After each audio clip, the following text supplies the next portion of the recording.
Hello everyone, I am Tacet and welcome to the Gems of War stream. Today we are mainly going to be doing two primary things. One is finishing out Bounty Hunter, which we pretty much already did. We did a good majority of it on yesterday's stream, but of course finishing up whatever last little bit of that we have.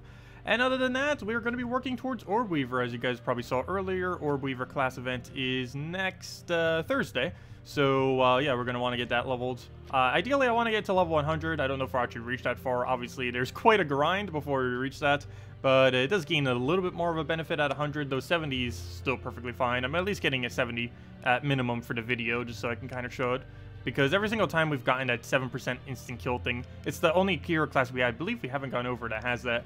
But I don't think it's triggered a single video I've ever bothered going over it. But nonetheless, it still comes in handy.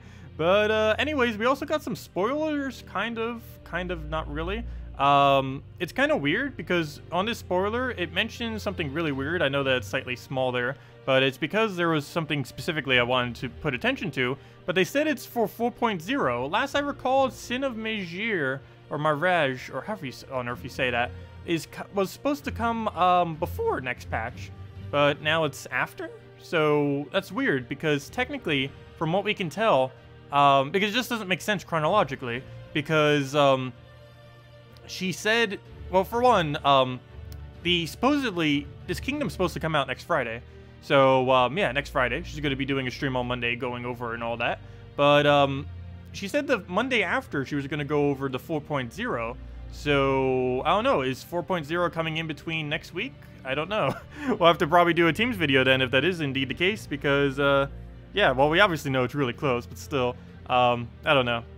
So it's I'm kind of confused now if that kingdom's coming before 4.0 or after 4.0, because it specifically says there that's a peak of 4.0, so I don't know. It's confusing. But last I recall, that kingdom was supposed to come out beforehand. It's an aspect of 4.0, but it was supposed to come before 4.0, not after. But anyways, that's not too big a deal. Anyways, and I guess we'll go show some of the troops from there too. We've gone over it several times, but I guess we'll do it again at some point. But anyways, let's go into Bounty Hunter, just finish out the last few battles. We don't really have too much more to do.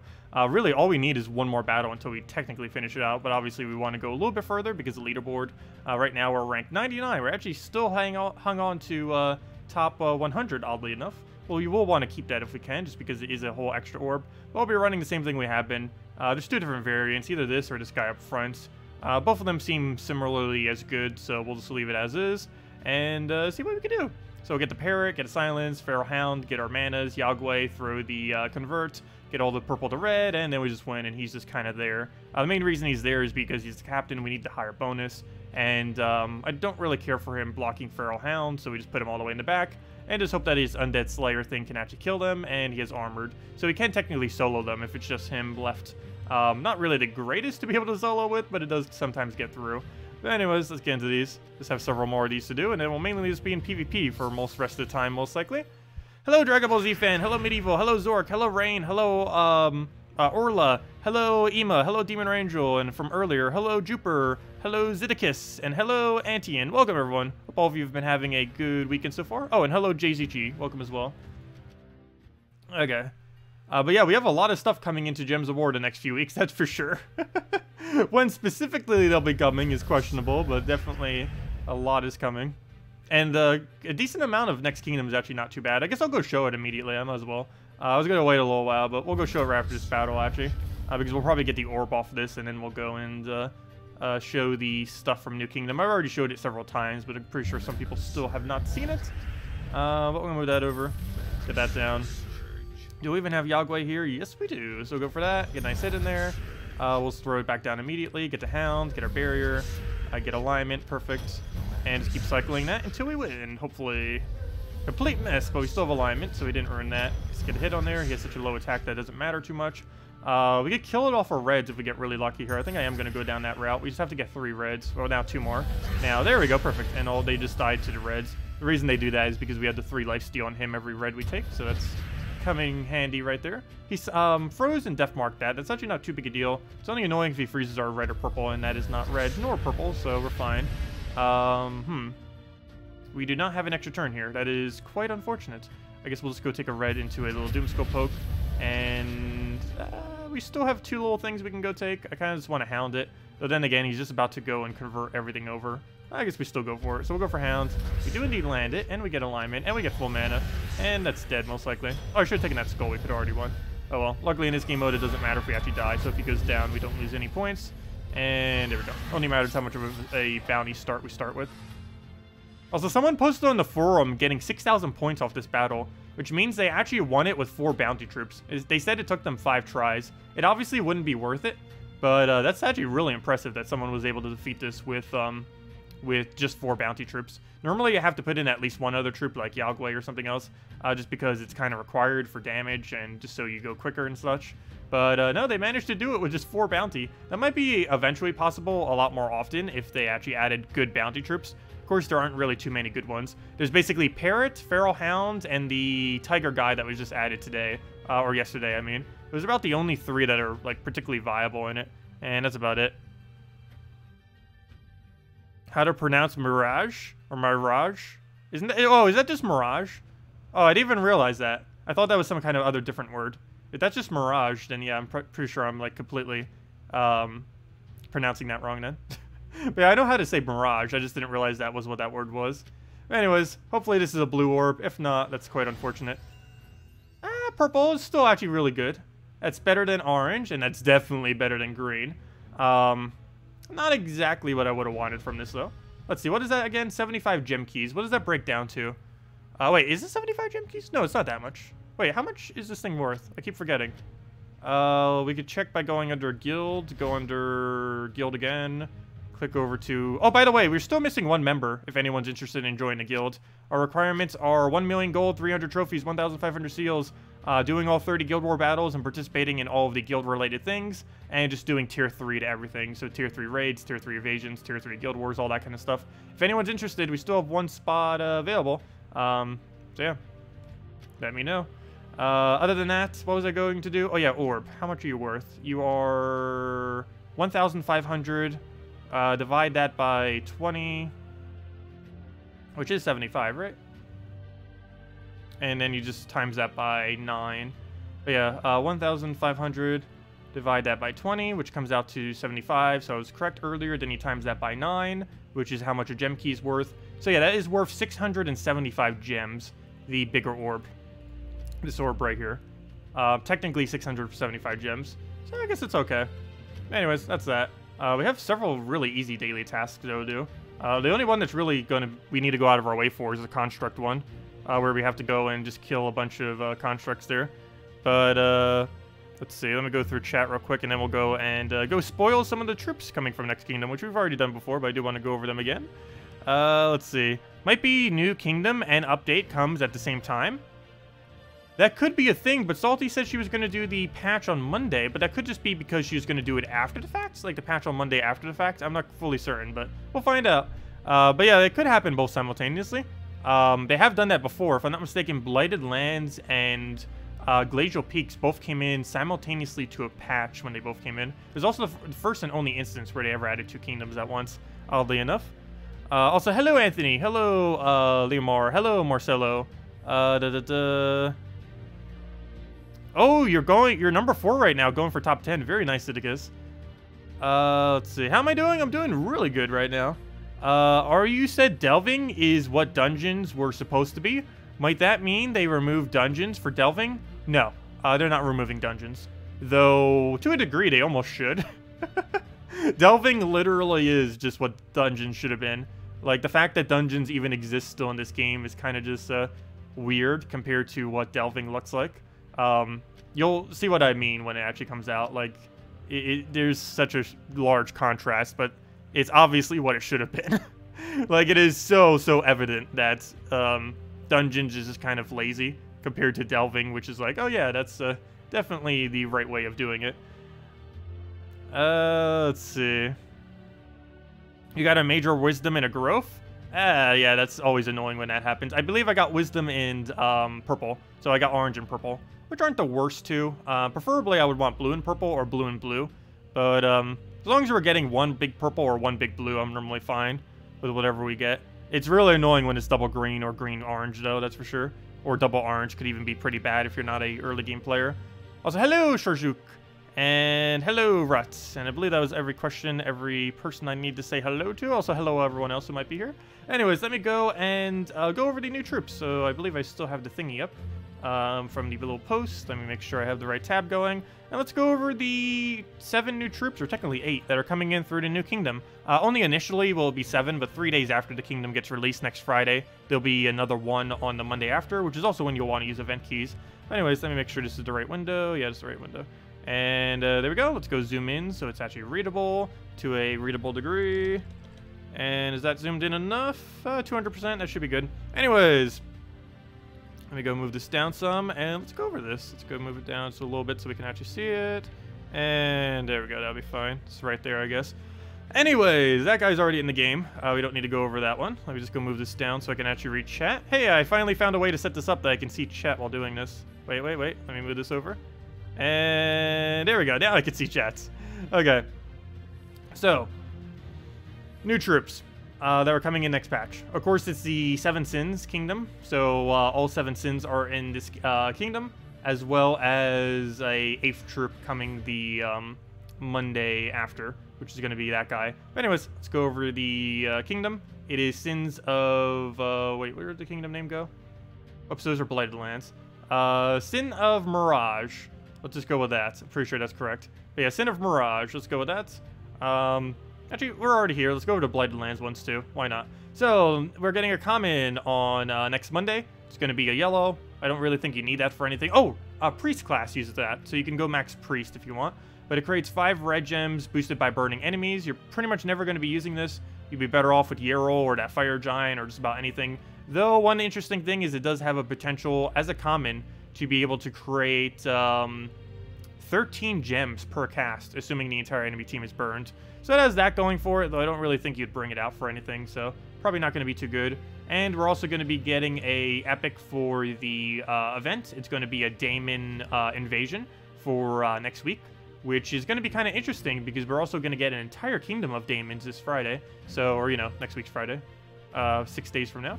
But this guy just deals damage to an enemy 3 times to 5 times, standard, and then it steals 6 mana. One really odd thing about this, though, is towers have immune to mana drain, so I'm not quite sure why it has a drain 6 mana. It's basically useless, so yeah, it's not really that good. It's kind of to be expected. Most of the raid and evasion troops aren't, and this one is definitely one of those cases where it is not, but it's still at least usable enough that you would be using it for the game mode, and that's about it. Anyways, the really important stuff is the Sin of Mirage, all the 7 troops, or technically 8 from here. So, let's go just down the line. Envy deals magic plus 2 damage to the 2 strongest enemies, boosted by enemies at full life and full mana at a 1x boost ratio. I don't know if it does both those independently, we'll kind of see, but for the it could be okay if it does do both independently, because that could end up hitting, if they're all full life, well, actually, that'll be about, what, 3 to 4 additional damage each time? I guess as a newer player, that could be okay then. I don't think later on in the game it's really going to be doing too much more, though it does have anti-magic, which does allow it to deal 2 times damage to Enchanted, which is the first troop that has that. Other than that, all of these troops have omens, which end up exploding a certain gem at the start of battle, which in themselves could actually be quite potentially good. Because that's just free mana without doing anything. It's kind of like almost a mini firebomb automatically if you're using 4 that have Omen. It's essentially just like a firebomb, just without the damage. So that's actually pretty cool. And they could cascade you something, who knows? It's going to be a really interesting mechanic that could be very useful. But this troop in general, Envy, probably not going to be used at all. It's only a rare, it's pretty low rarity. So this ultra rare right here, this is the new Devourer I was talking about. It's Gluttony. It explodes 4 gems, so kind of like Firebomb, of an enemy's mana. So let's say you target something that is brown-yellow, it'll either do brown or yellow of 4 explosions. But then it has a 20% chance to devour them. And since it has these explosions, only 11 mana cost, it's going to be able to spam quite heavily. It's also immune to Devour, which is really nice. It also gets the explosion at the beginning, which is really nice. It also has a green explosion, so if you really wanted a green explosion for whatever reason, this would be the better one compared to using Envy. But yeah, Gluttony has a lot of potential. It's probably going to be the next, or the new best in slot early game Devour. So if you're looking for something like that, it will be available. So yeah, that will be pretty good replacement for things like the Bullet currently, and other similar low rarity troops that you might use as a newer player. Basically now you'll only use Gluttony as a newer player to try to Devour, and maybe even later in the game, who knows. 20% is actually pretty decent to be able to keep spamming like that, so we'll have to see. Could be very annoying. Next up is Greed. This guy's basically useless. He gains gold equal to his life, and then gains magic +1 life, and gains an extra turn. So he doesn't do any damage, he doesn't do any board control, he doesn't do anything other than get you gold. So unless you really wanted gold, he even has empowered, so he gets it right at the beginning of battle. But unless you really wanted gold, this might be useful in the future if something ever came into the game that was excessively good with a gold boost ratio. There's currently only 2 things that are excessively relevant with a gold bonus. It is Bonnie Rose, which is a red-blue, and it is, what was the other one? Bronze Lock Pistol on Hero. Those are the only 2 things that require gold boost ratio that are really good. So maybe it will be used for those. I'm not sure if using an entire troop just for that purpose would be worth it.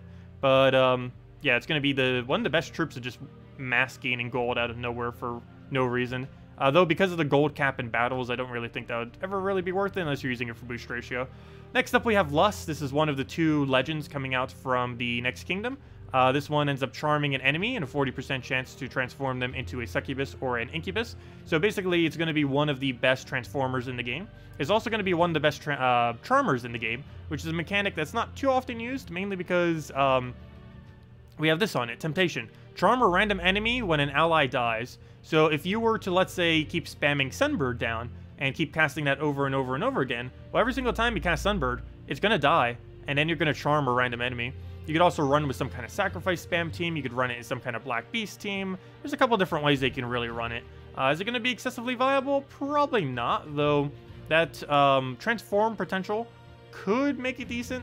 I think the biggest issue it's going to have is it doesn't have any board control whatsoever. So it ends its turn every single time you cast. So, and most of the things that you would actually kill to try to get this ability to trigger, it's going to end its turn as well. So that combined isn't really going to work out too well.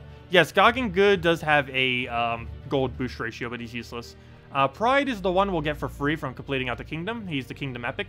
He deals magic +3 damage to an enemy, and for each of his skills that are greater than enemies, he steals 3 magic.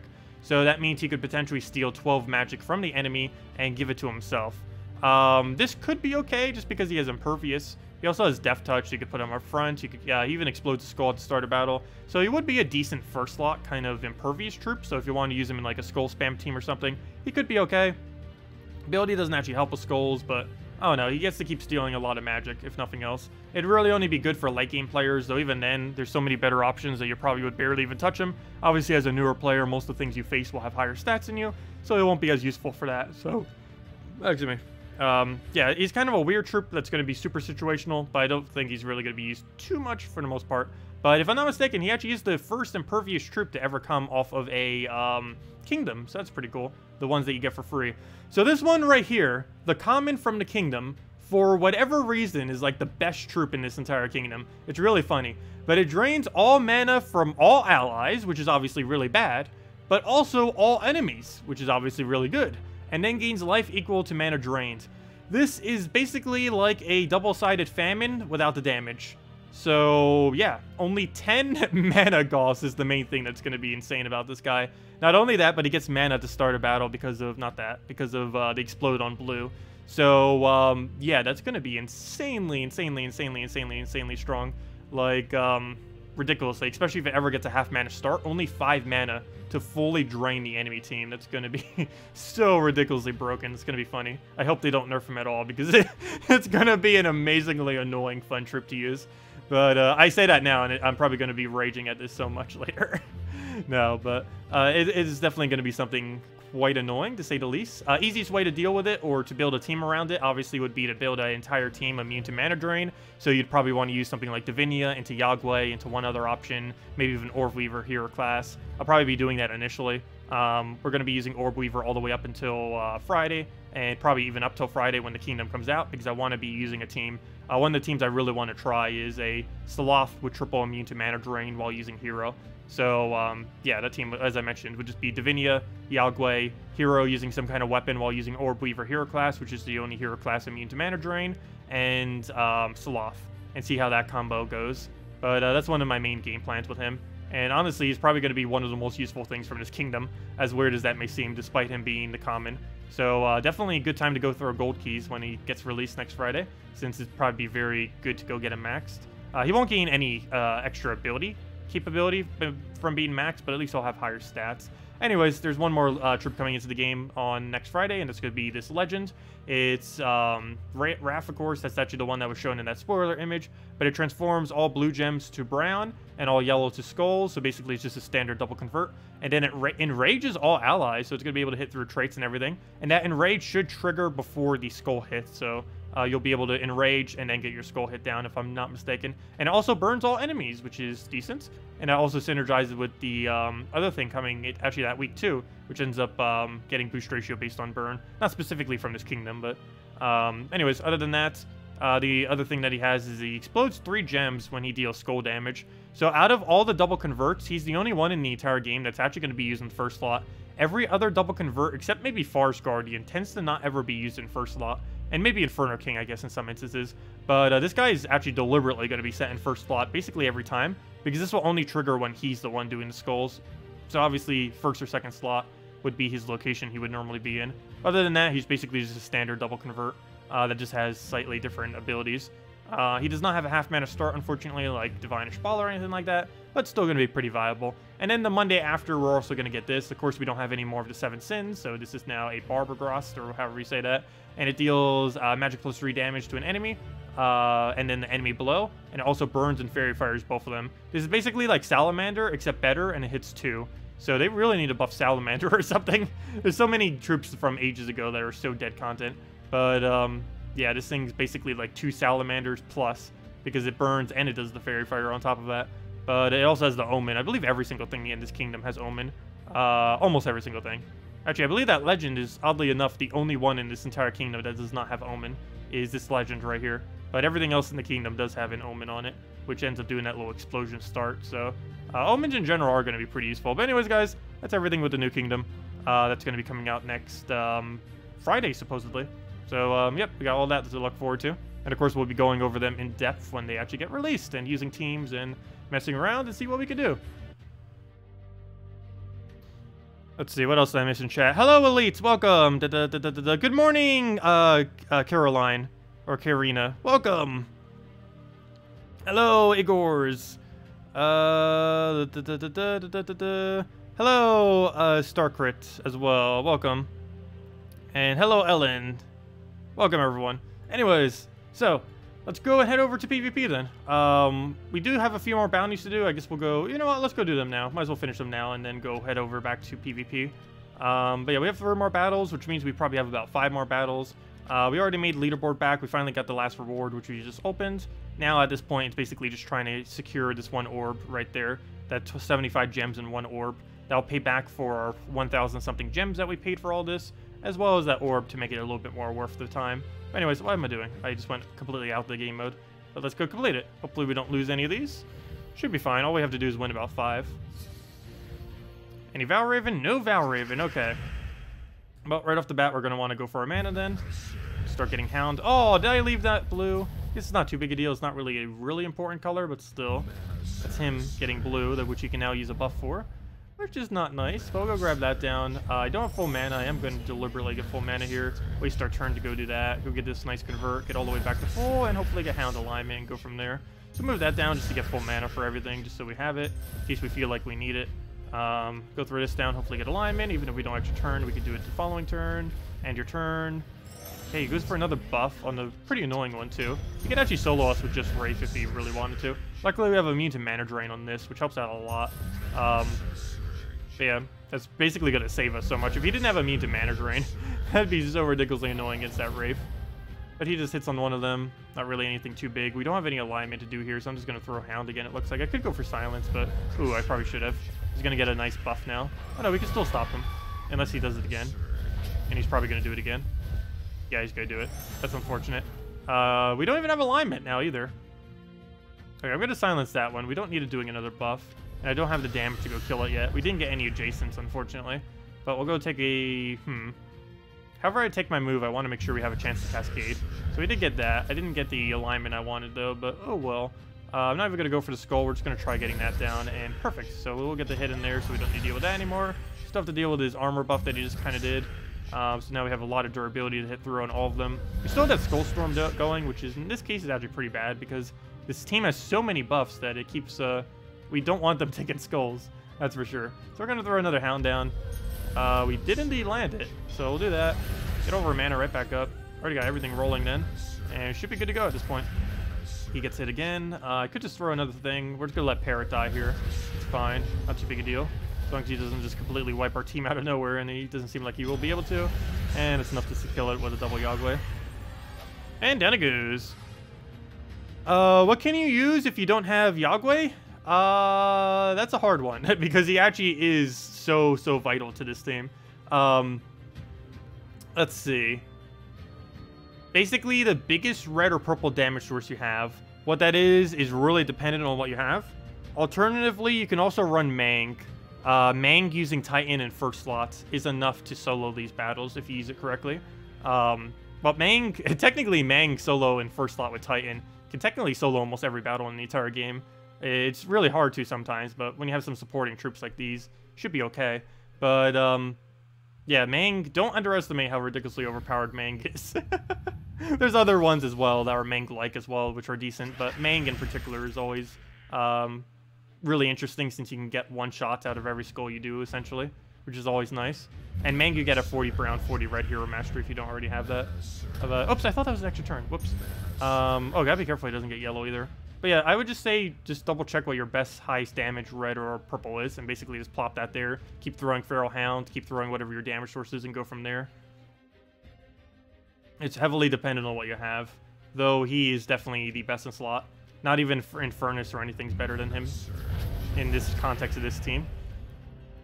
Okay, we have a problem. We already lost one of our troops.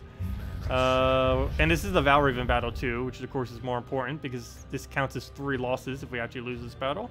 So I'm going to take this one. I don't want to give him a skull. So oh, we didn't surge! Ooh, that's bad. I think I let him have a skull. Yeah, we let him have a skull. So he gets skull distracted there. Gets a bit of mana. Oh, he even took away my alignment by getting that cascade. I don't have it anymore. All right, we throw this down and hope we get lucky. Oh, we didn't. Oh, he got the kill. Oh, no. Oh, no. Why? Why? Against the Valraven. Why? Why must he be like this? I can't even take that because we die if we do.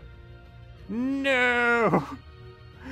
Why? I think we lost. I have to throw Yagway now. There's no other choice. I can't take that or else the skull kills us right there. There's a 1 in 7 chance we get a skull, or we could even get double yellow, or we get triple purple. But all those things are excessively unlikely to occur. Oh wait, he doesn't have enough damage. Never mind. We'll do this. I didn't get anything that I wanted off of that. I didn't even see that. Okay, we're fine for now. Barely. Ever so barely. Well, there's too much red for him to grab over there. I don't have any good cascades anywhere. I can't even set up alignment. Taking anything is almost useless. I don't want him taking yellow, but then again, we can Yagway kill him at any time we want, so I guess it's fine for him to take yellow. Do we poke this or do we poke that? I guess we poke this just so he uses it. No, he doesn't even use any less color. I don't know, they're both threatening. It's just we don't get as much damage down that way. Let me actually throw this on the last slot then, so we can just 2-shot that, just so we... Oh, no, no, no, no, no, no, no. Okay, that's fine. What even? Okay, Yagway. Come make a comeback already. Take the skull down. Boom. You got this, Yagway. Solo the entire enemy team. You got this. Take that. Take the skull. Hopefully get alignment. Go from there. Let me move that first. Take the skull down. What else do we need to move around? We're gonna move that over. Nice. That's what I want to see. Get that going there. Do I take this? Or do we just throw Yagway? Or do we throw something else? Do we take a red? I think I just might take a red down. Or red to the right. Anywhere we take a red, we're going to give him a skull potential. If I move that down, he gets one. If I take that one down, he gets one. If I take this over to the right, he gets one. If I move this up, he gets one. There isn't a single way I could take a red right now that is safe, I don't believe. Or purple. Yeah, red or brown. Actually, I guess... No, that's still dangerous. Actually, I'll deliberately give him a skull. We don't want that happening for sure. I think I just throw a blank Yagway here, even though we don't have any alignment for it, but we need the damage, so we will go for that. Okay, he just gives us a skull, a free skull at that as well, and a Doom Skull. Perfect. Okay, we win. Oh, or not. Oh, no. What are you doing? No, no, no. Okay, I don't know if that's match. It better not survive with 1 HP. I think it survives with 1 or 2 HP right now. I'm calling it right now because it got some damage. Oh, no, never mind. Okay. I didn't bother calculating that out. Oh, apparently we got where did we get those 3 glory keys from? Oh, there we go. We won that battle. Wow, that was really annoying. But it came through in the end. So I guess it works out. Hello, Bernardo. Welcome. Let's see. What else do we need to move? We'll go and take... I guess we'll take a blue. I need brown or red right now. Neither are available, though. And that doesn't really help us at all. Actually, yes, it does. We can take that over. Grab a brown. Got a lot of green from it, too, which is nice. That'll give us full mana for both of them. He ruined our alignment, but we'll just go through this and hope we get lucky. Nope, we didn't. And all we did was feed him full mana. Hate when that happens. Can't really help that, though, unless we throw the parrot preemptively. Which I probably should be doing, just so we don't keep doing that. Because it's been happening a lot the last few battles. But, well, it's better late than never. Let's go silence him. Okay. Do we take this red? I guess so. I need to get Hound back up. Oh, no, never mind. That gives him green. I don't want to give him anything. We'll smooth that over, I guess. Do that. He gets a buff. I can't stop him. Can't even try pressing damage because it's not going to be anywhere near enough quick enough. If I take this brown, first slot doesn't actually die, so I guess it's fine. And he just goes for a buff anyways. I'm almost tempted just to take that for ourselves, just to clear out the board some. That or we throw Hounds. I am actually going to move this because it gives us a decent amount of new stuff onto the board. Not enough to actually do anything, though.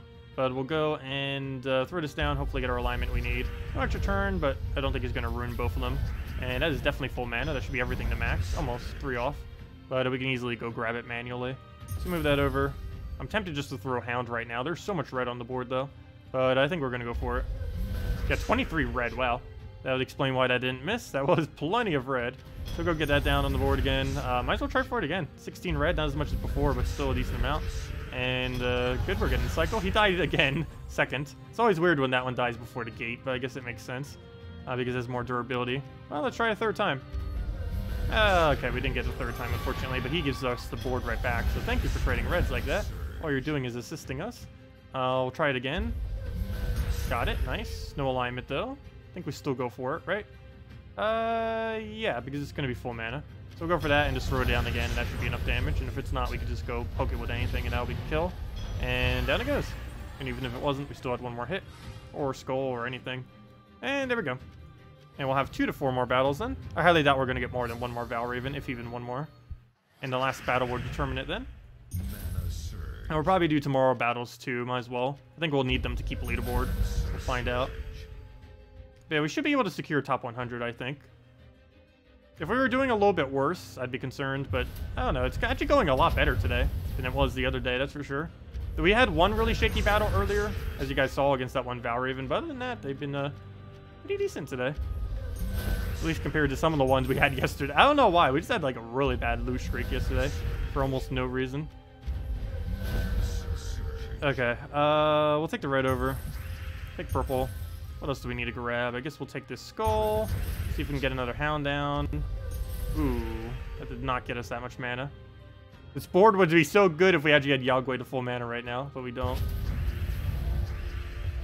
Okay. What do we do with this board? Do I take green-blue? Red-red actually seems pretty tempting, so I'll go for that. Red-red is not actually full mana, though, but we'll take that green, throw Yagway down. Assumably. Yeah, we do have it. And just throw him down again. How is that not full mana for you?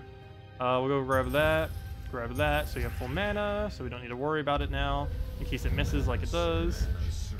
And no alignments. How much is worth it? We get 2 little pokes, not really that good. I guess we go throw a parrot down, just so he doesn't go do another buff or anything. Let's get that down there.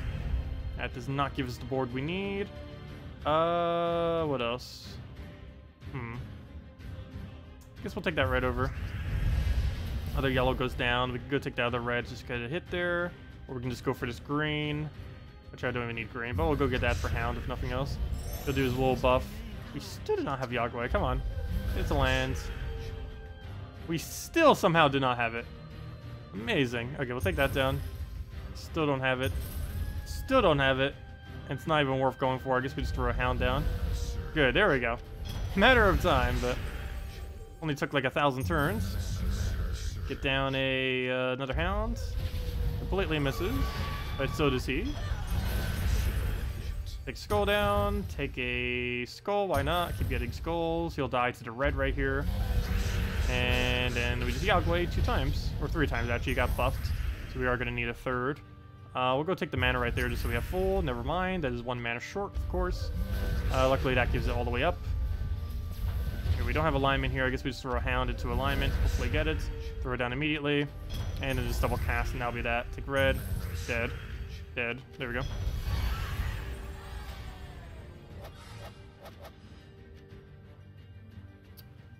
Let's see. VIP has no effect on what you get from chests. Though having VIP 5 does give you VIP chests, which are the best chests to try to get Epics, Legends, and Mythics. Though they are ridiculously expensive. They're 50 gems each. And it costs 2,250 gold to 50 bulk buy them. Which I believe brings them down to what, a 48 gem cost each? I forget what that is. 45? I forget the exact number. Obviously slightly cheaper.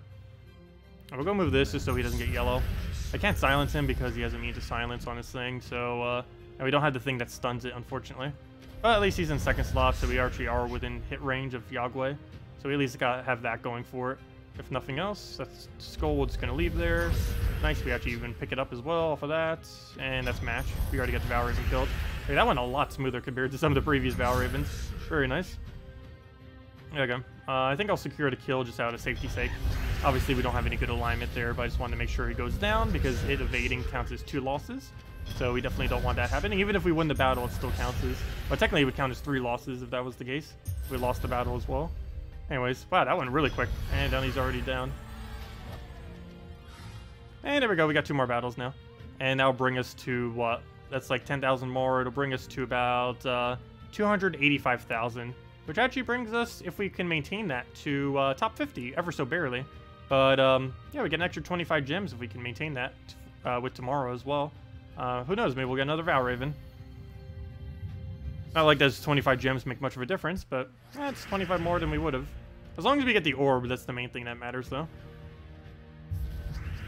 Because the orb is worth way more than just 25 little gems, that's for sure. And every little bit of gem helps, if nothing else. Okay, we'll go throw a Yagway down. It kind of misses completely. Or not Yagway, I mean Hounds. Take Skull over. Do we get to full mana or do we cast? I think we actually cast and just hope for it. Nice, we got full mana and extra turn. And we're already good to go. Throw it down again. Keep the cycle. Hopefully we get it before it does a cast. I almost just want to throw our ability down right now. Even though we obviously don't have any alignment, just to make sure both of them go down. And I will do that. Now we just have to deal with 2 of them instead of 4. And just keep repeating that cycle and get it going again. So we'll go for another Hound. That Hound went pretty bad. Could have gotten the silence down first. And there he goes. Well, we can't silence anymore. So there goes that. I guess we'll keep testing our luck with Hounds. We have enough of a lead that it doesn't really matter if it misses.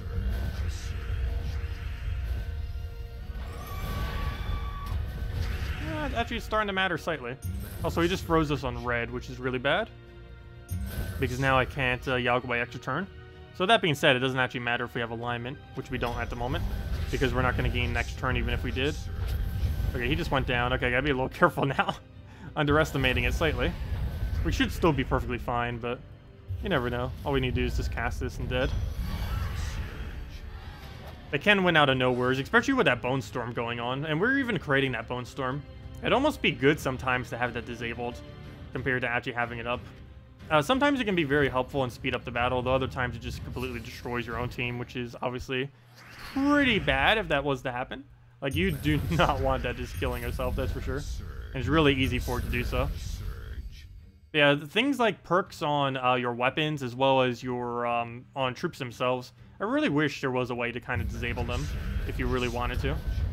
Because there's so many of them that can actually be bad in given certain situations. But yeah, once you trait them, you keep them forever. There's no way to disable them. Okay, we'll go and move that down. He actually just gave us alignment there, so we'll go grab that. See if we get all that red. And, oh, I didn't even realize this is our last bounty hunter today, isn't it? Okay, we'll go and get that nice hit down. Get all that going. Oh, so that reminds me. I forgot how many times I've really mentioned it this week. I don't think I've really mentioned it too many times. But the gems, the lead developers of Gems of War, like Surian, Nimhane, all them. Well, mainly just those two. Mainly Surian. But actually, I don't even know what Nimhane's actual role is specifically. But yeah, the lead developers of the game will be doing a Q&A this Saturday, tomorrow night, at I believe 9:30 p.m. Eastern Standard Time, which is 11 hours from now tomorrow, if I'm not mistaken, is the time they're going to be doing that. But yeah, they're going to be doing Q&A. I believe they're going over 4.0, so we might get some spoilers as to what they are. Hopefully people will ask a bunch of questions in regard to that too. They're going to be having an open Q&A at the end for the last like 15-20 minutes. So if there was specifically anything you wanted to ask, like, hey, what's in 4.0? If they didn't already said it. And whatever they say, I can start saying as well. Main reason I can't is because I'm just not allowed to disclose any of that. But if they say it, I'm allowed to. Okay. Let's see. Let's see. You have 15k gold. It's 15 legendary tasks. Why not closing? Maybe your mates need Ubistats. I might. The main reason I'm holding a lot of gold is next patch. Not only for New Kingdom, but there's something else happening next patch that I actually am going to need the gold for. Hint, hint, wink, wink. I can't actually say what that is, but yeah, keep some gold. Well, basically, in short, you know how kingdoms require gold? You need to go give them like each one 130,000. Well, factions need gold too, in some way, shape, or form. So, yeah.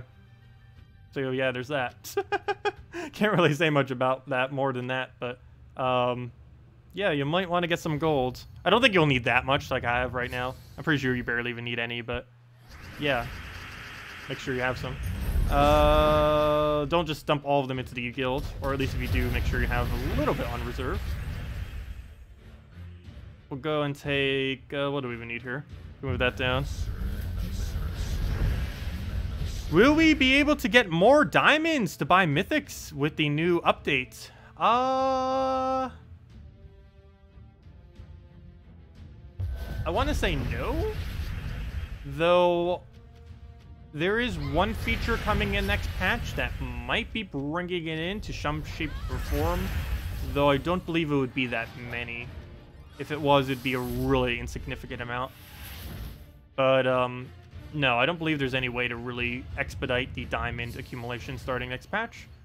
Really, it's just going to be the same way it's always been. Just do your daily dungeons, and that's about it. And maybe throw the 50 gems towards the pack every Sunday, and that's about it. But yeah, I don't believe any better way of getting diamonds is really being introduced.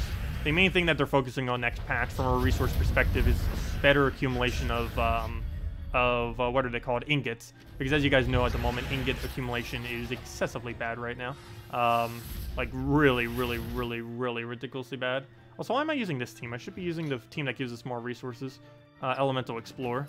So we're using the Snake Charmer, which gives us 5 extra glory this week. And we're using our hero, which we're currently getting 10% extra EXP from, which is pretty trivial, but it's better than getting nothing extra. But we'll go take that. And just let the fire bombs do their thing.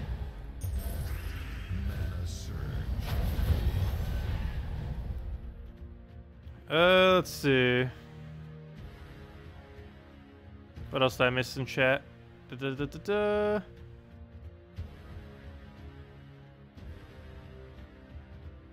If you need a hint, hint, wink, wink, you might need to work on my hinting skills. Well, I didn't say exactly why you need it. Technically, you should always stock up on every resource before every patch, because you never know what's going to be happening with it.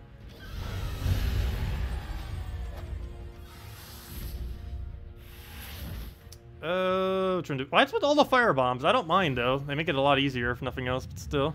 So many fire bombs. Okay. Take a brown. Take a red. Go from there. Take the other red over. Just let him have a billion sunbirds down. Also, we'll have the first redeem code soon. We'll have 2 redeem codes today, as we normally do. And, I don't know. What should we give the first one based on? We already maxed all the weapons, by the way, which was one of our biggest milestones we did yesterday, other than this all bounty hunter. But yeah, we no longer need to worry about common ingots. Basically, whenever we get a common ingot, we could essentially just ignore it because it's near useless. The amount of souls it would require us to upgrade it, it would cost us 1,000, or it would cost us 100 souls to make it go up to a rare, then 1,000 souls to make it go up to an ultra rare, and that's what I was doing earlier, which was kind of okay. But now it'll cost 10,000 souls if I want to upgrade it all the way to an epic, which is not really that worth it. 10,000 souls per epic ingots, that's not really a conversion I'd want to do. And if we were to go to a legend, it would then be 100,000 souls for every single ingot. And then for mythic, it'd be 1 million, and that's just for a single ingot as well. And it just comes out to way too much. And we'll go through that down. Wait, what am I doing? He's using fire bombs. I don't need to do what I just did. And let's kill Sunbird. Oh, I tried doing some recruiting earlier. No one said anything. Probably doing some on the forum. No one in this chat seems to be interested, though. But I'm pretty sure mainly because everyone in this chat's probably already situated in guilds. That's probably why. Also, someone's mowing outside. I can smell it. Anyways, we'll throw that down. Go and we'll go get Black Manacle. Why not? Not like it makes much of a difference, but it allows us a Sunbird kill right now. Or not, never mind. Really, that's not enough damage? I guess because we took some damage on him. How much gold does it require to upgrade cities? Well, kingdoms require about 130,000. How much does a faction require? I actually don't even know. But you do want to make sure you have gold for it, that is for sure. Factions upgrade in a very, very, very, very, very, very, very weird way. Like, if you could have 100 guesses as to how they upgrade, you probably won't get it. They're definitely different than how a normal kingdom upgrades. That is for sure. Okay, we'll go and just throw that down. Actually, why did I even do that? Literally anything would have killed it. And there we go. Hey, we got a new ultra rare ingot because we already used all of ours yesterday. That's actually the first ultra rare we got then, since we maxed out all of them. What do I mean by tier 3? Tier 3 means during raids, invasions, and guilds, you upgrade to the 3rd tier of the thing. So basically, I'll show you in a second what I'm referring to by that. But it's the tier 3 of all of the guild-related game modes, is what I mean by tier 3 across the board. It's participation. Yeah, I can't speak. It's participation in all guild-related weekly things, as well as going to tier 3 in each of them. So basically, what I mean by that is these right here. If you click over to guild and you click over to these 3 things, there's 3 events: raids, guild wars, and invasions.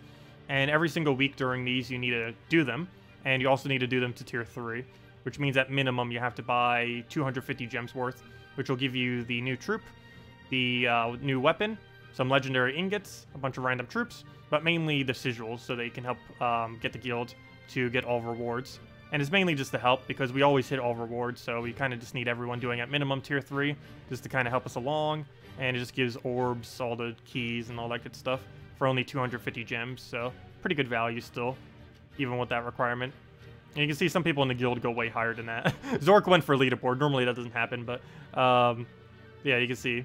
Normally the average is a little bit higher. I think a lot of people did quite a bit less. Like, you can see I still have 12 battles left, which I'm not going to bother using. Mainly because Zork went so crazy. I think he made 1st place. Yeah, he made 1st place. No one's contesting him. Except for maybe JZG, but I think he stopped. Actually, isn't JZG here right now? He was here earlier. But, yeah, he kind of just stopped because there's no point in trying to cover that gap. It'd just be a waste at that point. But, yeah, normally that doesn't happen, but that happens occasionally too, where you have someone in your guild going for leaderboard to some degree, and then you don't really need to do as much because they went for leaderboard. Anyways, let's go back to casual. We'll click over to refresh and keep getting easier battles, because we need to go keep farming up this hero class. We're doing 2 things at the moment by doing this. We're getting ingots up, and we're getting hero HP, because of course we need to go level this thing for next Thursday.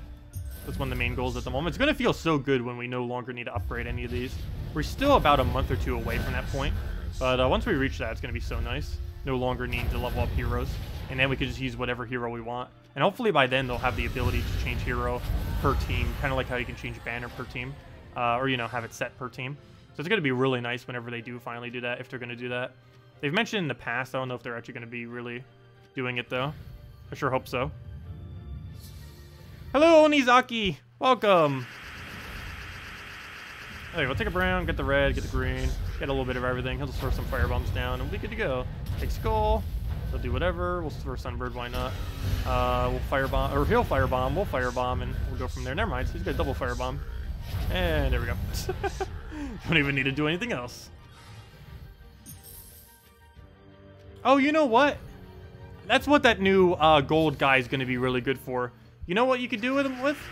You could do this team where you have hero, you have whatever the weekly troop is, assuming that it works in PvP, and then you run double Cedric Sparkle Sack or one Cedric Sparkle Sack with that one guy that gains gold immediately. And then boom, you'll gain a bunch of gold, and yeah, you just gain a bunch of extra gold from doing this. That'd actually be kind of cool. I didn't think about that. Too bad we don't have a soul version of that. That'd be really convenient, but that'd be really overpowered as well, especially for things like Fair Shra. Yeah, that might actually be like the new strategy to use against like 4x Firebomb. You'd end up farming a lot of resources off that.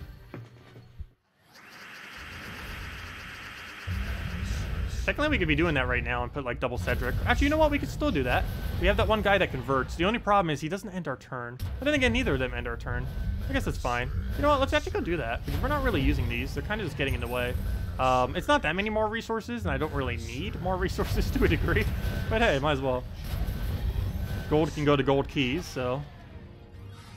And if nothing else, they go to tasks as well. But let's actually go do that real quick and see what happens. So let's go refresh. Let's go to this. I'm actually going to make it my first battle and switch this into that team. So what we need here is Cedric Sparkle Sack. If it'll load.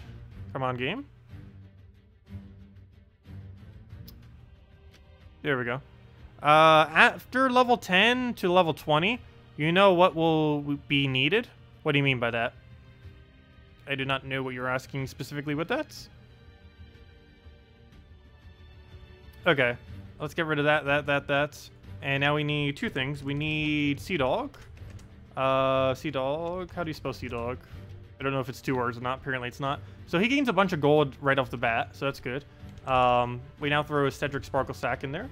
That'll give us 100% gold. Now we throw a hero in there just so we gain EXP. Doesn't matter what it is. How about just some black manacles, I guess? Actually, you know what? We're using Sea Dog. I guess we could bring a Dawnbringer.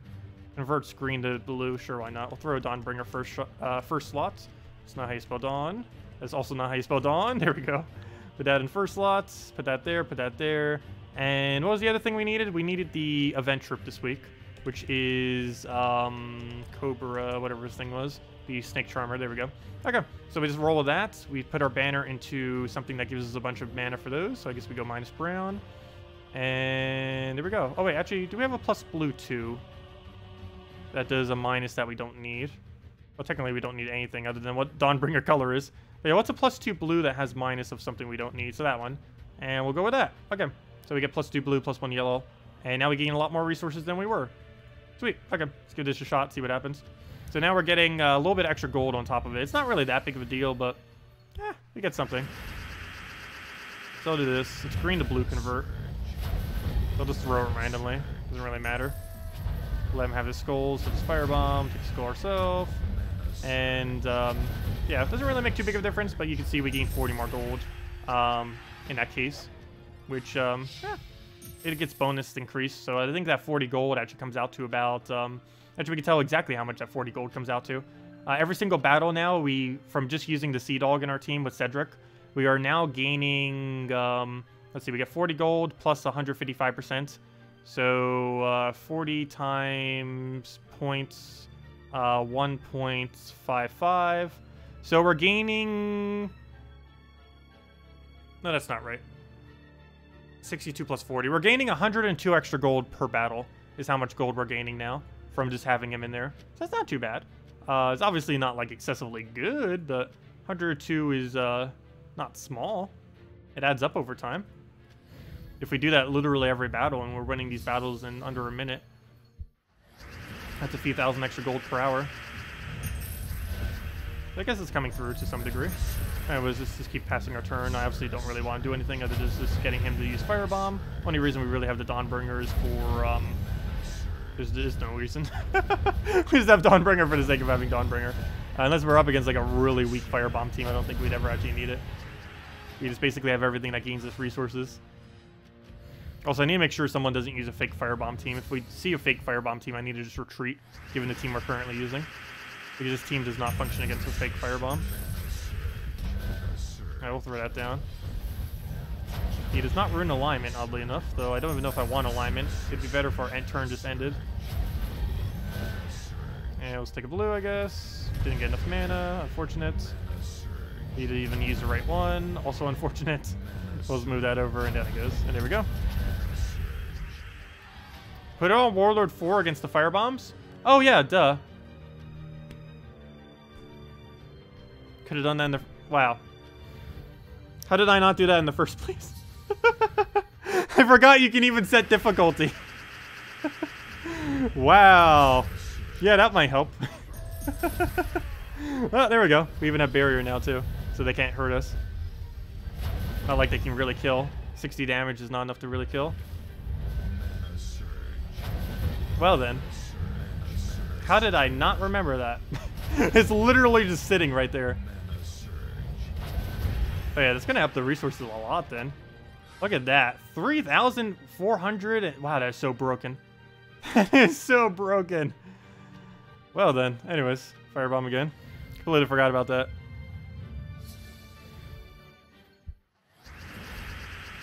Well, it's better to do the bombs from a resource perspective.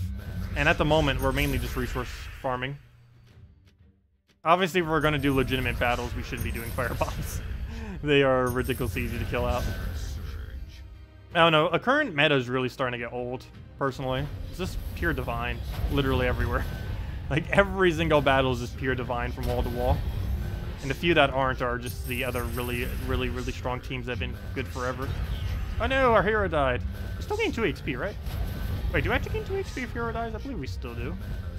Actually, don't remember. Almost guarantee we do. Yeah, we do. Oh, we still gained a 10% EXP too. Sweet. Apparently that triggers at the beginning of battle. No, it's a fake team. That's weak enough though. We'll still repick it. There we go.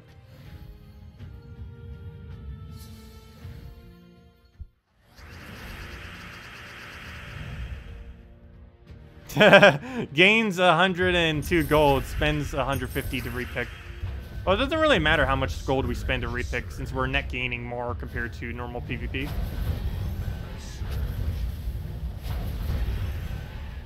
At least click. There we go. And let's move that over, move that over. Let him have all the extra turns. He'll take it way quicker than we can. And unless he just stops for no reason. Come on, use Firebomb. And that's that. Smooth that over, I guess. He'll Firebomb, and down he goes. And we'll gain all the resources from that. But yeah, it seems to be pretty consistently over 6,000 gold per battle. We can do about, let's just say 1 per minute. It's probably actually a little bit quicker than 1 per minute. So what does that come down to? That's 180,000 gold. Probably higher than that. Definitely higher than that, but that's like a really low estimate. At minimum, 180,000 gold per hour.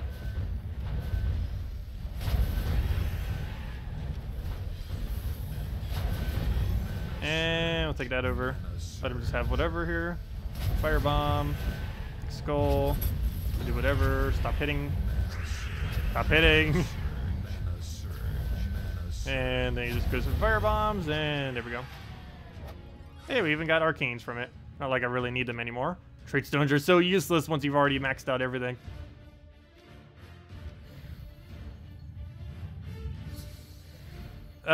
You can kill only bombs in oh wait, never mind. I already read that from earlier.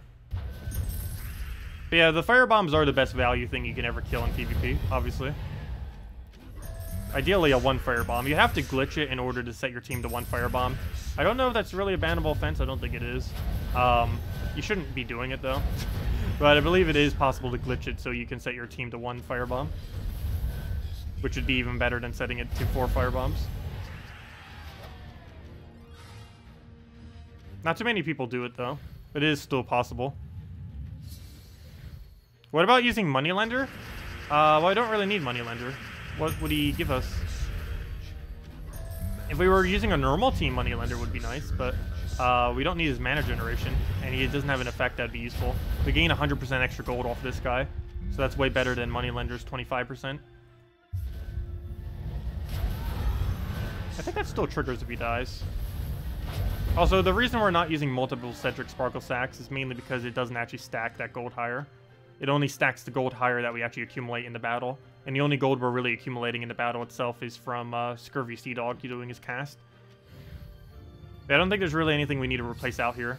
We have Hero, so we gain Hero EXP. We're also gaining 10% extra EXP, which isn't really that relevant, but there are heroes that can gain Glory and Souls and Gold and stuff like that as well. Scurvy Sea Dog we have here just for gold. Cedric Sparkle Stack we have to double his amount of gold, basically, to 40 instead of 20. And this guy we have for 5 Glory, because this week you have 5 Glory for using him. And that's our team. There really isn't anything we can replace out to make it go any higher, other than using a better hero class. But we need EXP for this one, so we're just sticking with this for now. Sorry, William, what was your question? Let's see. I see you saying something else about your question, but I don't see where your question is. You're at 98% at completing the dark ritual of the Xenos, but how do you get the other 2%? What? I don't know what you mean by that. Like, what aspect of the craft are you missing? And are you talking about the achievement? I would assume. But yeah, to be able to craft an Xenos, I'll go show the components you need. It's underneath your Soul Forge. Wait, how does he not have full mana right now? Wait, what? What happened with him? Oh, wait, his Firebomb team didn't actually start with mana? I didn't even notice that. Oh, there he goes. Anyways, let me go and let me go to the thingy. But yeah, to craft an Xenos, it's the second hardest thing to craft in the game. The only thing being harder is Zugoff. Both of them are useless though. But as far as the Xenos, you just need to go under Soul Forge. For one, you need to have level 10 Soul Forge, which at this point you most likely do. It's pretty easy to get it. And once you get it, you have it forever. But the other aspect you need is... where to go? There it is. Oh, you need all these components. You need to craft all 3 of these weapons. The Eye of Xenos, the Heart of Xenos, and the something of Xenos. I forget what that one's called. But the 3 parts of Xenos. And then you need 300 gems, 4,000 diamonds, and 50,000 souls. As long as you have all that, you can craft one of them. And then you just click craft button. But yeah, you just need all those components. And those 3 weapons are these weapons right here. The Eye of Xenos, the... where are the other 2? The Soul of Xenos, and the Heart of Xenos. And yeah, once you have those 3, it doesn't consume them either. But yeah, you need to craft all 3 of these little thingies. Each one of them costs 300 of 2 of the little color things, 3 Celestials, 50 gems, and 100,000 souls each. And an Xenos himself costs those 3 weapons, 300 gems on top of that, 4,000 diamonds, and 50,000 souls.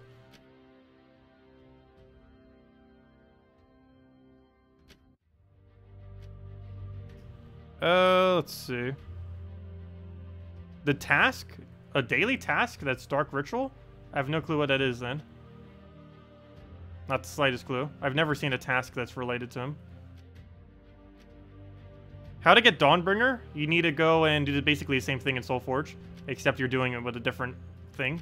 You need to go under weapons, and you need to get the Dawnstone, the Broken Guard, and the Shattered Blade. And then those are the 3 components you need. And on top of that, you need 3 Celestials, 200 diamonds, 200 gems. And the hardest part is 1 million souls, which is generally the really, really excessively expensive part of this weapon. It actually costs a total of 1.3 million souls, 100,000 per the 3 weapons, and then 1 million for the weapon itself. It's basically the biggest soul sink in the entire game, and it was added for that purpose. But generally, you don't get this until way later in the game, because obviously 1 million souls is a lot of souls. Once you reach later in the game, you get way more excess souls than you would ever know what to do with. So you do start using it for things like Dawnbringer, but as a newer player, you basically just ignore Dawnbringer for quite a while because it's better to upgrade your troops than it is to bother trying to get Dawnbringer, just because it does require so many resources. Later in the game, it doesn't seem as intimidating because you use souls for almost nothing this late in the game. But yeah, it is quite expensive for a newer player. Even a mid-range player generally wouldn't be going for it anytime soon. It is one of the best weapons in the game at the moment, though. It's also the only real mythic weapon in the game. There are technically other weapons that are considered mythic, but to a degree they aren't because they only use one color, not 3 colors.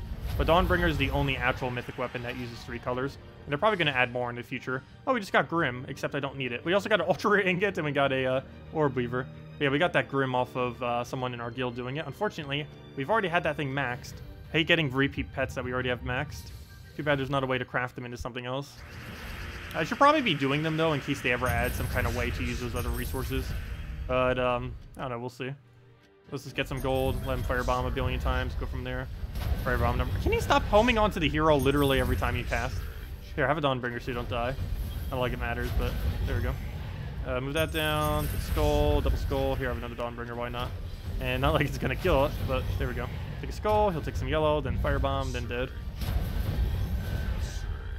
If anyone still has any other questions or anything I may have missed, because I probably missed a few of them, let me know, and I'll make sure to go over it. But yeah, I don't know what you mean by Dark Ritual. Do you mean, like, the achievements? Because that's the only thing I could possibly think of that's related to that. Like, if we go under our thingy right here, and go under achievements. I've never seen a % there, though. Maybe, I guess, on console it has a % or something. But I don't know what you mean by Dark Ritual, unless you mean this achievement. But yeah, all you have to do is craft Xenos, and that's it. And once you have crafted Xenos, you get the achievement. Also, I'm still surprised to see the pet one is lower than that. But I guess then again, it requires like 2,000 gems or a lot of playing to get a level 20 pet, I guess. So I guess some people haven't bothered allocating towards it. But I'm still really surprised this one's actually higher than it. But yeah, all you have to do is craft Xenos to get Dark Ritual, if that's what you're referring to. Yeah, most achievements are pretty easy. The only ones that are really hard... How do so few people have an Affix one as well? That's kind of weird. I guess it's because it's so new. It just come in this most recent patch.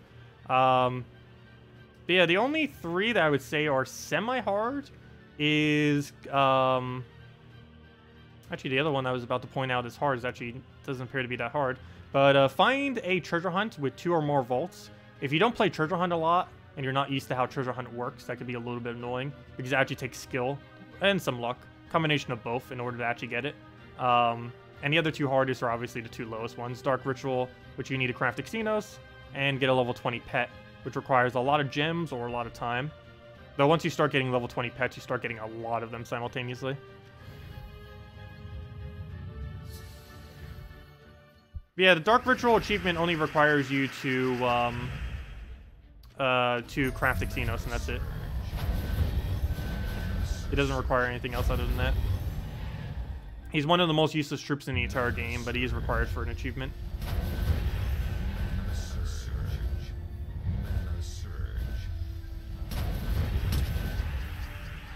Have you noticed extra turns not turning recently? Yes, there's been an issue with that. I believe they're fixing it next patch, so I'm not 100% certain. But they are aware of the issue with extra turns not working. But yeah, hopefully that will be addressed very soon.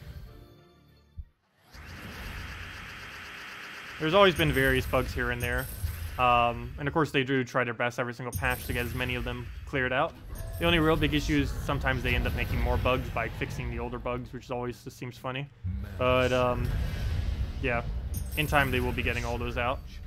They hired someone earlier this year to go and work on bug fixing too. Someone new for that.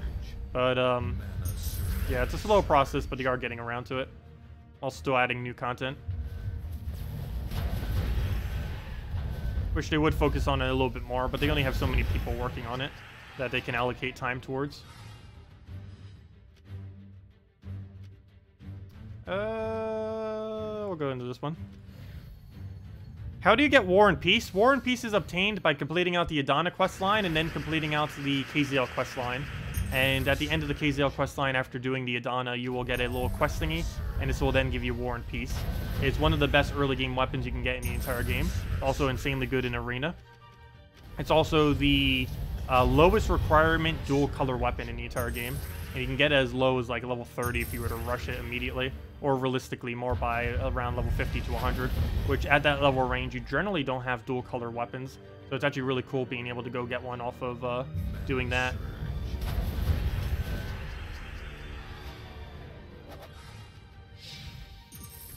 Yeah, that's how you obtain War and Peace.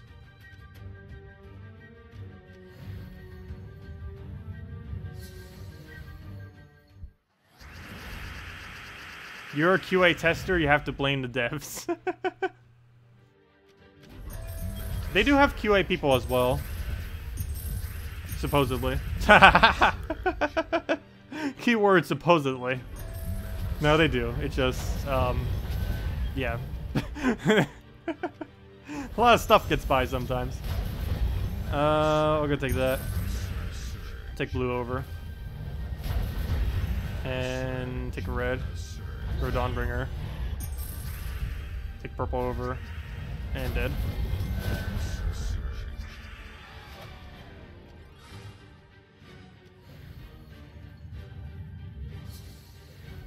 I should probably keep track how much gold we actually gain by doing this for an hour. It seems like we're doing about one every 45 seconds. So what does that come out to? Like what? 75 wins per hour, right? 3,000 gold per thing. Actually, technically it's slightly higher than that. I keep underestimating it every single time. We're probably actually more towards like 250,000 gold per hour right now by doing this. But we'll never know unless we test it. So you know what? I'm going to go after this battle, see what our gold amount is. Go do our pet real quick just so we're not distracted by that, since we just kind of got a pet recently. And go figure out the exact amount of gold we get from doing this for, let's say, 30 minutes. And that'll be a good enough, long enough time to actually kind of know. Let's go bring up the timer, just so we have a timer to go with it as well. Let's see, where's my timer thing? And we'll go bring that up. Let me go and let's give out a code as well. Let's go give out a code, and then we'll have another one a little bit later. I actually have a task where I need to open 3 gem keys too, so that's kind of convenient, given that this is a day we generally give out 2 codes. So, sweet. Anyways, let me go and yeah, we'll go to the pet in a second. Let me go give out the code though, and then we'll go hand out another one a little bit later. Just as a code for some in-game resources for any platform other than PC. I mean, other than either the console versions. And there's the timer. Okay, let's go click edit on this. Click that. Let me mark it so I know I used it. Let me go copy it so I can actually go use it and test it to see if it even works. Save it. Move that over here. Put that right in there. Boom, boom. I'm not a robot. Or actually, never mind. We don't have the robot thingy anymore. I miss it so much. Also, these codes do have slightly more redeems than the previous ones, so they shouldn't die as quickly. Though for everyone here right now, that's not really too relevant, since if you're here right now, you should be able to claim it regardless. Oops, I didn't mean to copy all of it yet. Let me go and backtrack. Maximuse. Hiccup out of nowhere. Okay, let me grab this specifically. Put this right below me.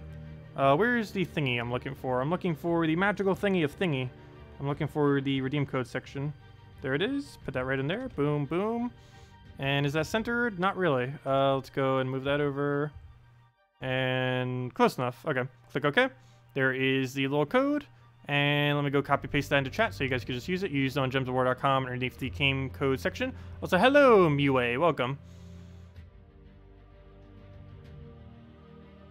You like the new troop exploding half the board instead of 1 gem? Oh yeah, that one new legend. That is going to be pretty funny when he keeps skull spamming. He's basically just going to have perpetual skull. I'm actually really curious how he works with Glaceon and Bloodhammer. He might have a lot of potential in a Doom Skull spam team in first slot. Only real big issue he has is he has no skull reduction, so he'll get popped in a single second if you misclick or something, or if he just gets destroyed. Or you know, the second he gets hit by skulls, he's dead pretty much. He does have 25% skull reflect though. But anyways, there's the code. Use it on gemsofwar.com underneath the game code section. Your invite code can be found underneath your settings menu, whatever your game says there. The redeem code is below as well as just in chat, so you can just copy paste it from there. And other than that, gives the same reward as always: 2 treasure maps, 1 gem key, 200 souls, and 2,500 gold. And let's go open the one. Actually, I'll open 2 right now. And we'll open the other one later when we give out another code.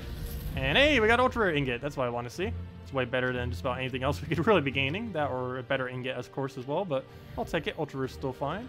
And yep, there we go. Okay, so let's go and do a few pets, and then go. What was the other thing I was about to go do? There's something else. Oh yeah, I was gonna go time the thingy. So let's just go do our first 4 pet battles just to get some really quick EXP, and go from there. Okay, so we'll take red, we'll take blue, we'll take purple, burn furnace. And there we go. 1 down.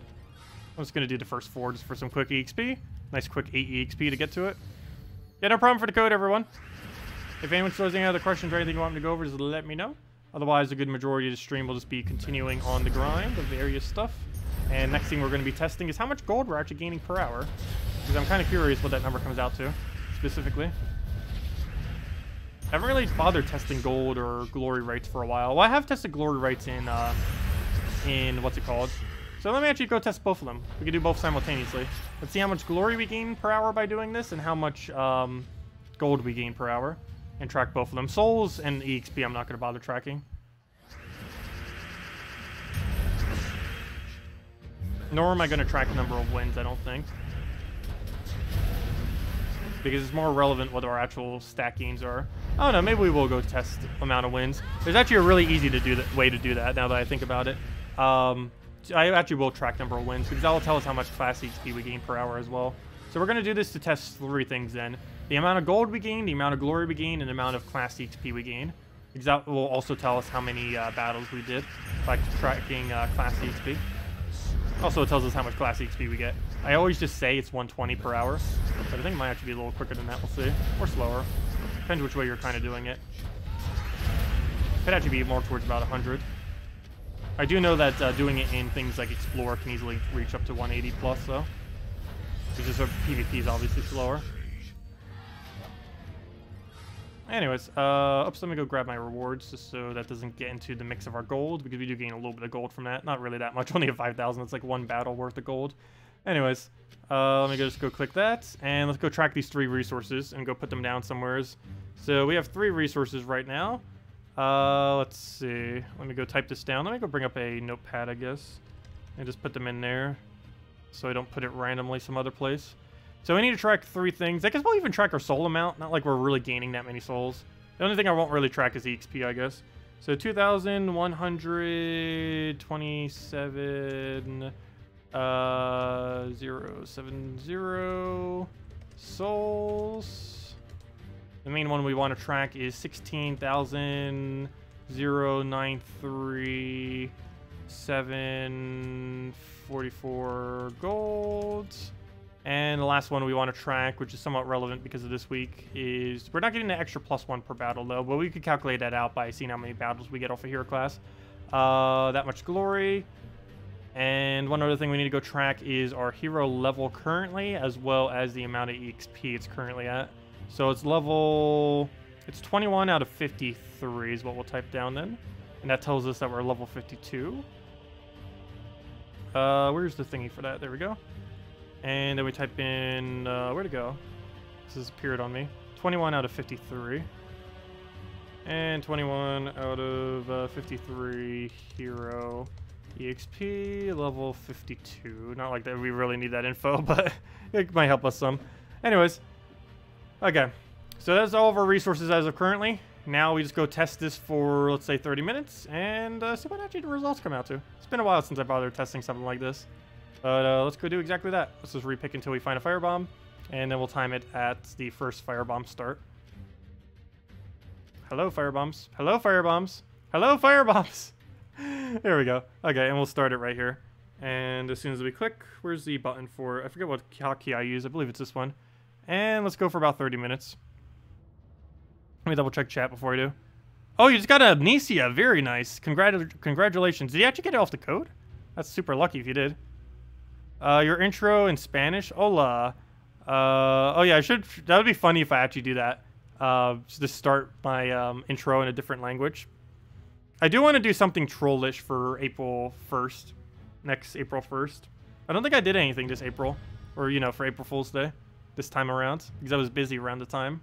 But anyways, Let me go and time this now. So let's go for about 30 minutes and see what we can do.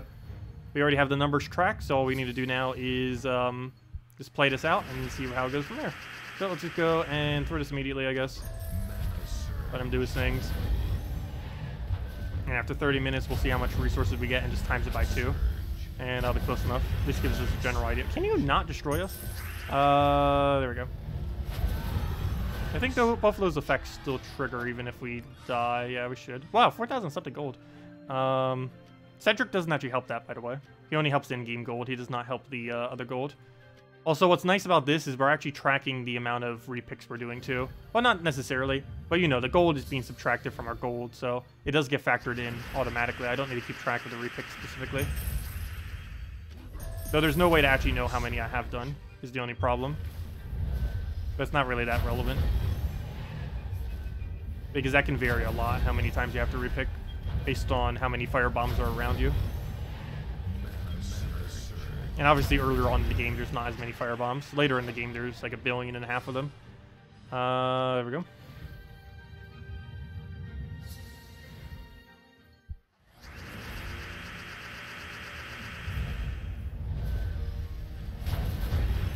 Oh, it wasn't from the gem key thingy.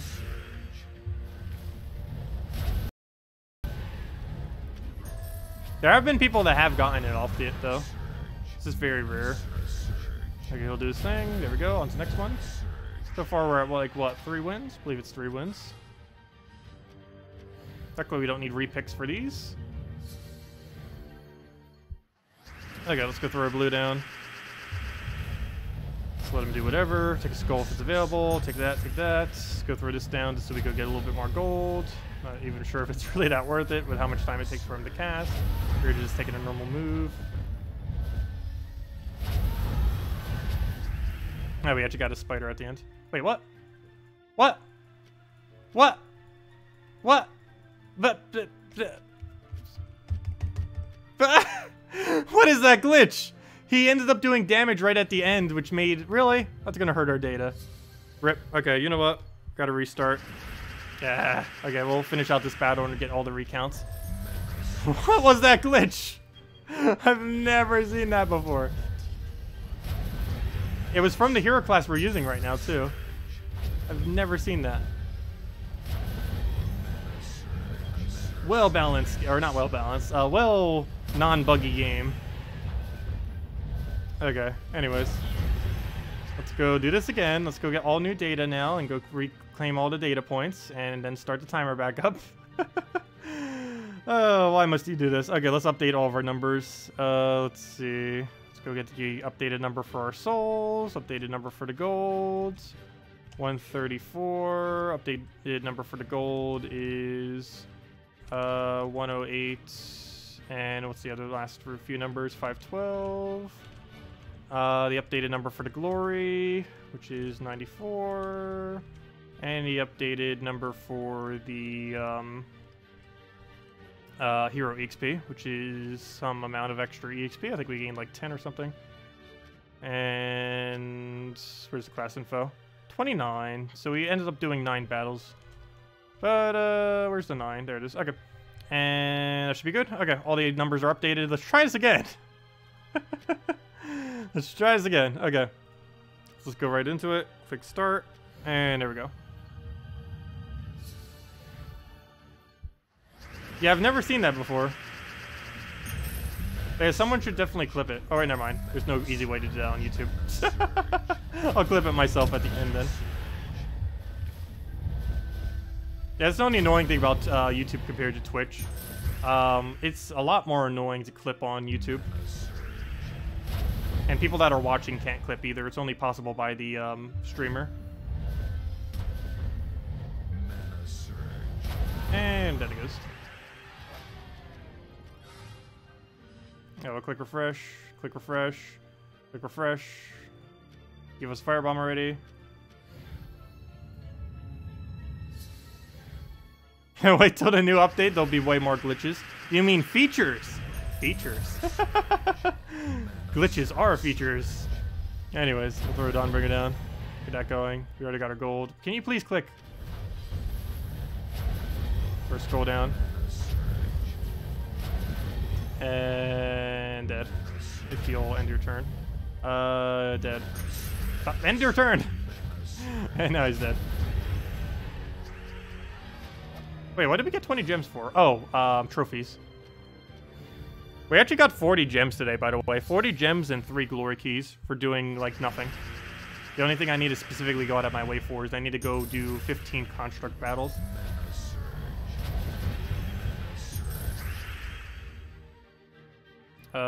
Move? It's like nothing on the board.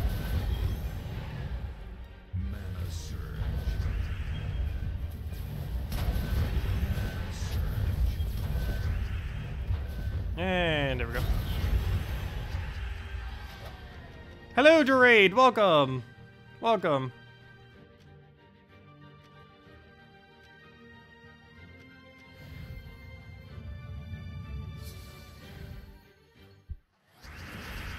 Okay, we'll take purple over. Get nice converts. Let him do whatever on the board. And let's go firebomb spam. Take a green down. I think like the Sea Dog's actually slowing us down. Pretty sure.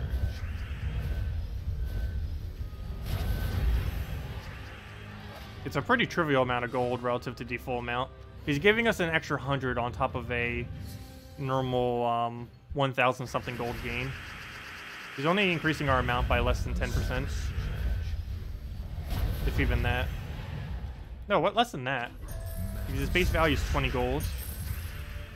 So, never mind. It's barely even 1% the amount he's increasing it by. I feel like he's actually wasting seconds, which is too much time. But, excuse me. But yeah, maybe we'll stop casting him. Because it's too hard to, it takes too long to judge if his ability will actually backfire too much.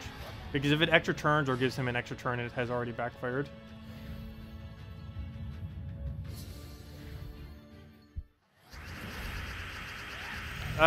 Do I take you for the guild? I don't know. Can you do the requirements like you mentioned earlier? If you can easily do those requirements, we can take you in. I don't see why not. Yeah, can you do the requirements mentioned earlier? Oh, I just realized something.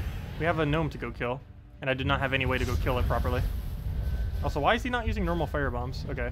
But, okay, this is gonna be weird. This battle's actually gonna take slightly longer, but we do get a gnome. We'll spread that down to get a little bit of mana. I know it's not aligned, obviously. Take yellow, grab that, he'll do whatever. Come on, need like 2 more Dawnbringers down on him. Oh no, we're actually gonna need 3. I'm not gonna have a way to do that last little bit of damage. Take a skull. Never mind, just do that. Okay, now he just needs to take a red and we'll be good to go. There we go. Okay. That took a little bit longer, but maybe he'll make up for it by giving us some gold or something. 5 gems. Okay, well, I guess that makes up for it. It's not exactly something we're tracking, and he did slow us down overall, but it will.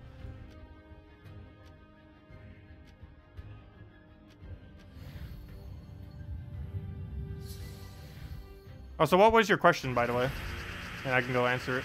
It's hard for me to see chat at the moment because I'm trying to win through this as quickly as possible so we get good data on it.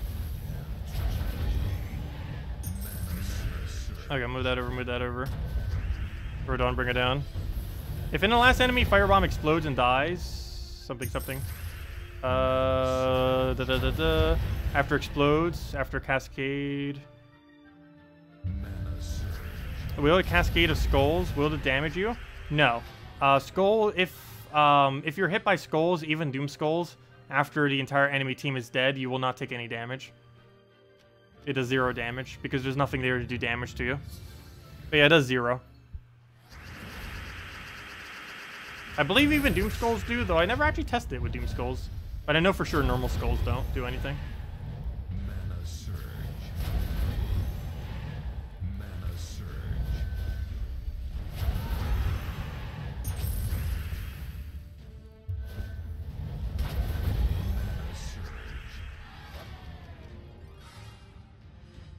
Okay, firebomb, go into that.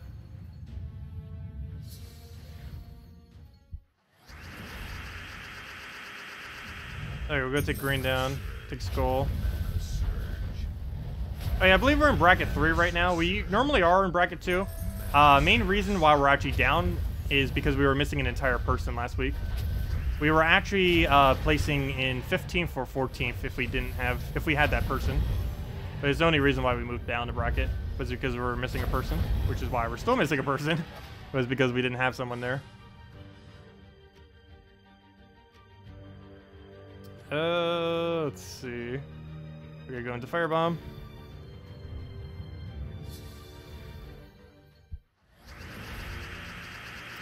Let's go for this, why not? He's gonna get a bunch of stuff out of it, but he's just gonna clear out the board for us. Don't take Skull, good job. We get it for ourselves. And those Firebomb a few times. Take Skull, let him do whatever. And that'll be that.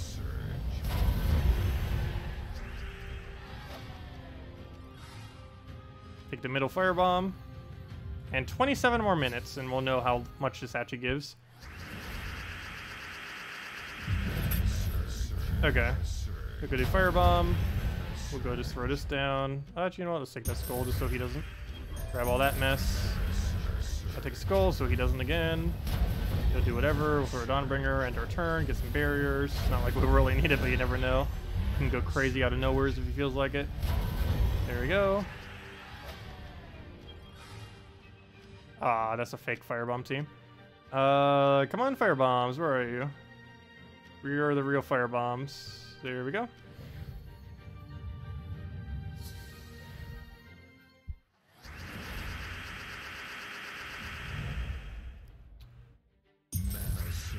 Yeah, anyone who's interested in getting to the goal, just let me know what you can do per week. And then I'll get someone in probably in about 23 minutes after we get this data down.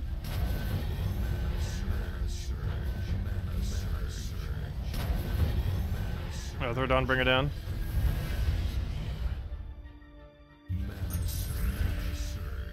Oh yeah, there's no official Gems of War products yet. If there was, I probably would get them. But yeah, there's no official Gems of War merchandise. At least not yet. There will be for sure eventually. But there just isn't any yet.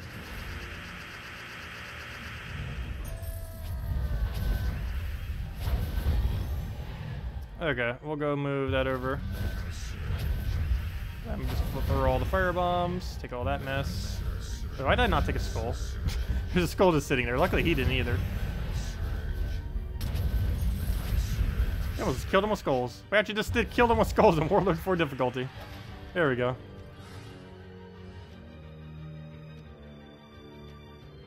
Come on, Firebomb. Where are you? There we go. Ran's there.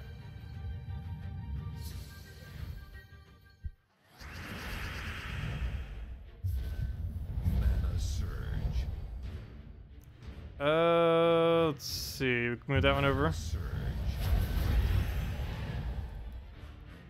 Take Skull. Get a nice convert or something down. Get a nice Dawnbringer down. Yeah, there's so many amazing merchandise things they could end up doing.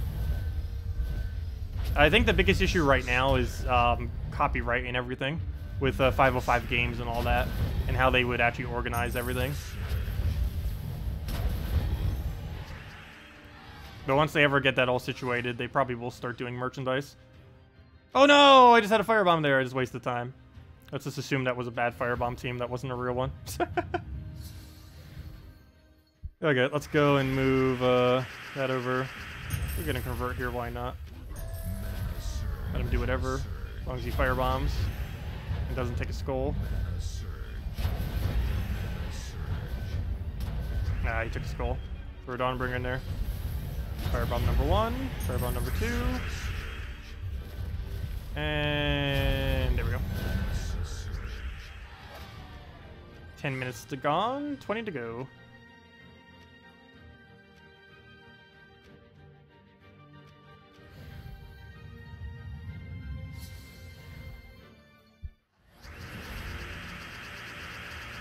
Actually, they have a Q&A on tomorrow.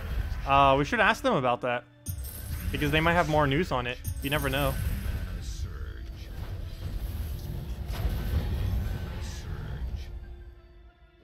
Okay, what do I even need here? Can move that over. Let's see. And just take Skull. Let him have Firebomb. And go into the bigger firebomb team.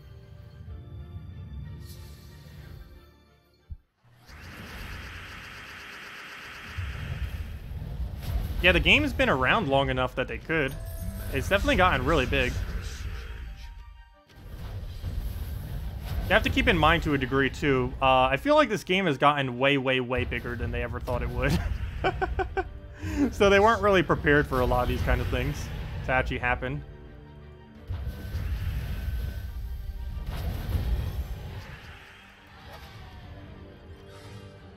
Okay, we'll go and... Oh, what else do we need here? We got a firebomb. There we go. Shirts, socks, pillows, plushies. Oh, I would definitely like plushies for sure. They'd be so cute. Take the red over. Got a skull down.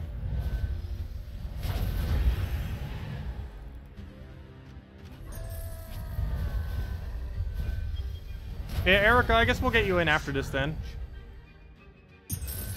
How much gold can you normally do per week?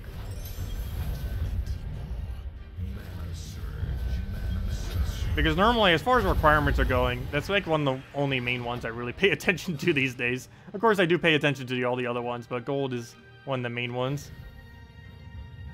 Oh, you've been playing for 3 years? Oh yeah, that's almost since the game came out. So you were on those extremely veteran players then. Yeah, we'll get you in then. I'll do it in 20... or not 20. I'll do it in 18 minutes. Just so we don't accidentally waste our timer here. I guess technically I could do 15 and then do another 15. That technically wouldn't ruin the time.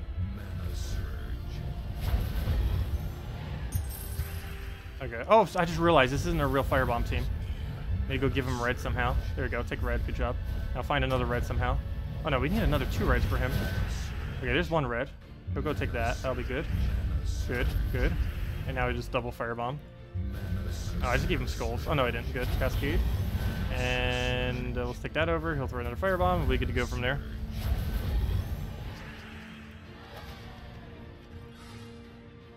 Yeah, Erica, leave your invite code into chat and I'll go get you in.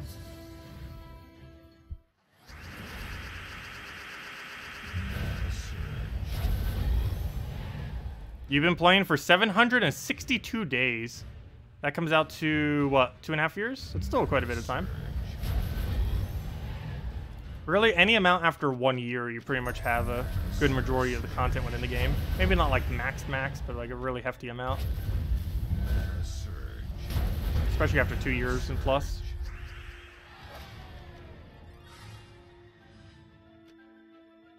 Okay, repick, firebomb.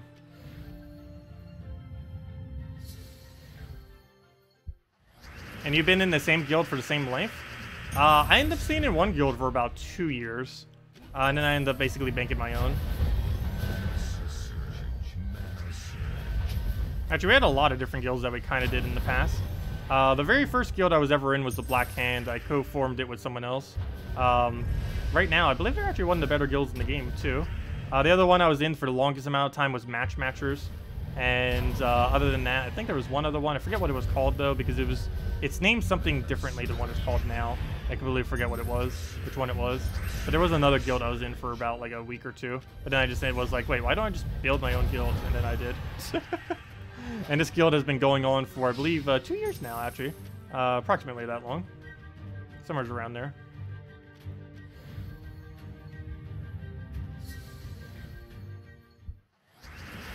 Oh, you're the guild leader of it now, too. Very nice.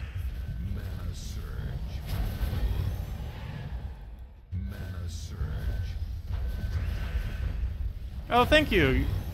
Yeah, I know it's not getting too much attention, the lore series, but I absolutely enjoy doing it. It's actually really cool.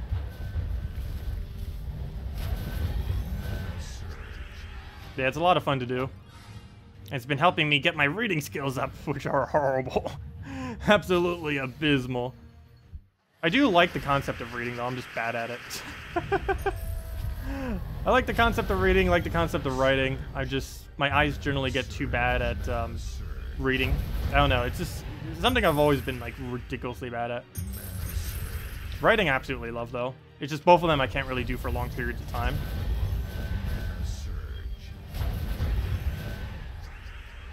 Good morning, music. Welcome. Now let's repick this. Get our fire bombs we need. 14 more minutes.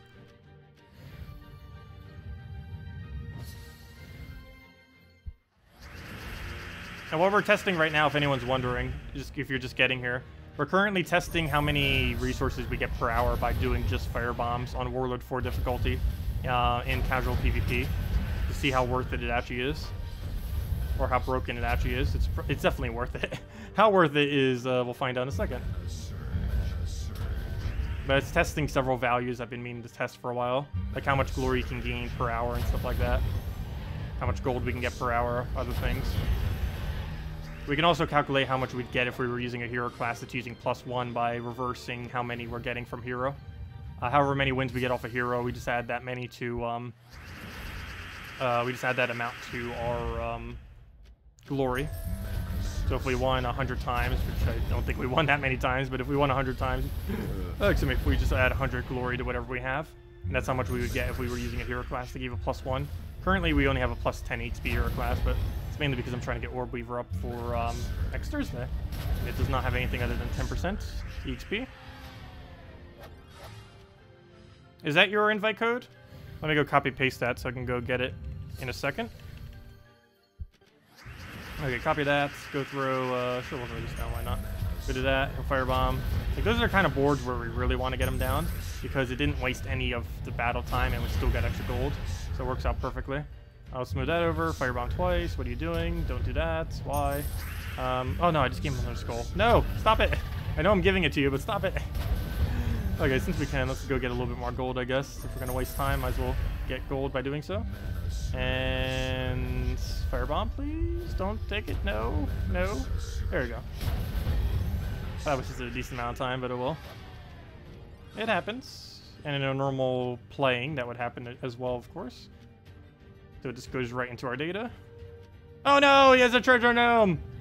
He faked us out. I don't know, do we have the damage to kill him? I don't think it's worth it. I think it's actually just quicker to retreat him. Just keep repicking. Hate when they make a fake firebomb team. Because when doing something like this, it slows you down a lot. So we haven't run into too many of them, at least. Nothing else. Okay, we'll move a bunch of stuff. He'll go firebomb a few times. Take away his skull so he doesn't do that. Or at least a less chance of him doing that. He still does it. Okay, we'll go do that. Let him do his firebombs. Take a skull down. What else? Just throw the other skull. Get the other skull. Go firebomb, and down it goes. Repick several times. Get past this little section. Find our next firebomb. Where are you? There you are. We have a player in your guild who has been playing and been in your guild for 1,081 days. Wow. Yeah, I believe there are some people that have 3.5 years of playtime in a single guild. I believe some people in matchers as well as a few other guilds are like that. The very, very few committed who have never left their guild and have managed to play since like the beginning of time of the game. But yeah, the game started in about October of 2015 if you were in Australia. If you were on some of the mobile versions, I believe Android. Was it Android? One of the versions of it was available, I believe, since mid-October. And then it didn't release on Steam until mid to late November. And that's technically the official date, I would say, is like mid to late November. When it actually launched on Steam.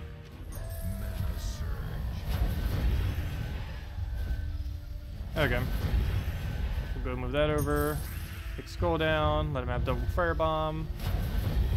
The blue over. Get a nice Dawnbringer in there. Repick all this mess. That for one trophy actually would have been worth it. I actually don't want to do that with a firebomb. Ah, that's even worse. Stop doing fake firebomb tapes. Slowing it. Oh no, real one. Or I think that was a real one. Probably was. There we go.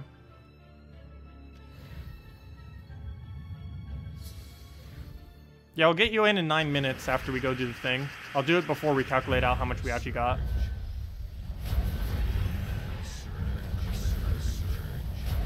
Just waiting for all the fire bombs to go down. And 9 minutes to go. Oh, don't get extra turn. What are you doing? End your turn. Here, have some gold. And down it goes. Firebomb kills it. Dead. Free monies. Good. We didn't even need a repick. Firebomb immediately. That's always nice to see. So once you level up a kingdom to level 10, what is the best to use gold for?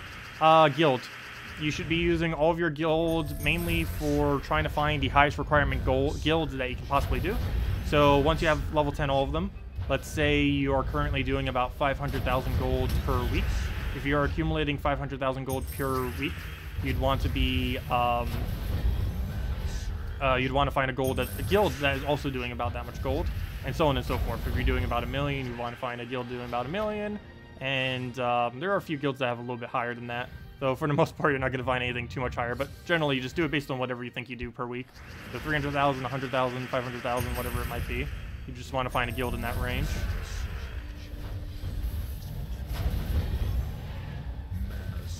Also, if anyone's ever wondering like how we gain so much gold per week, like you could easily just be doing this. Like you don't need anything to be able to do this as long as you're in a level range that's actually finding fire bombs. The only thing you might need is the, or what's kind of helpful is that free scouting thing. You'd have to spend a little bit more gold if it wasn't, because you'd have to go click and see, oh, this isn't a real one.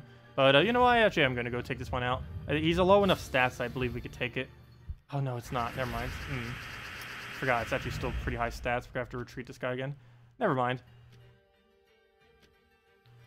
Let's see.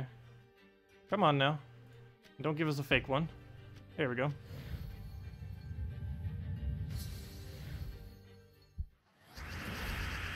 Okay, well, we'll go throw that down. Get Dawnbringer in there. Let him just have a billion firebombs. Take a skull, he'll throw another skull. Take a blue, let him have whatever. Take a skull, firebomb, dead.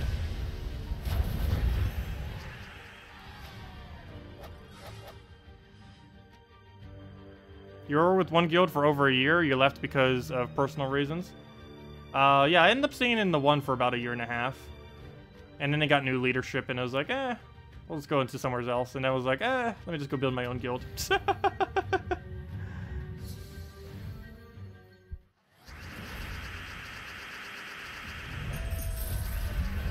Okay, what else do we need here? Let's go take whatever. Throw a firebomb. Take right over. Get Dawnbringer. 3 firebombs, and that's that. Get that over.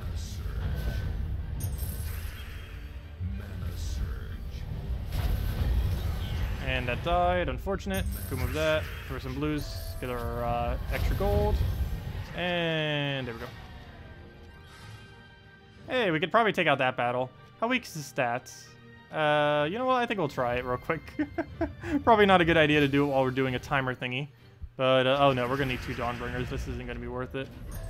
Well, you know what? If we get them quick enough, it might be. How many yellows are in the battle? That's probably not going to be enough. No, this isn't going to be enough damage. We're going to need like 3 hits on him. Problem here is the hero. Okay, I need 1 more Dawnbringer. Yeah, this is definitely slower than a normal firebomb, not to mention it's slightly less resources too. Can we get the last little hit before he dies? That'd be great. Don't need Deer Entangle first slot. Good job. Stop doing what you're doing. Luckily, this one has immune to mana drain. There we go. Okay, that took a little bit too long. Wasn't that bad, but yeah, it wasn't worth it.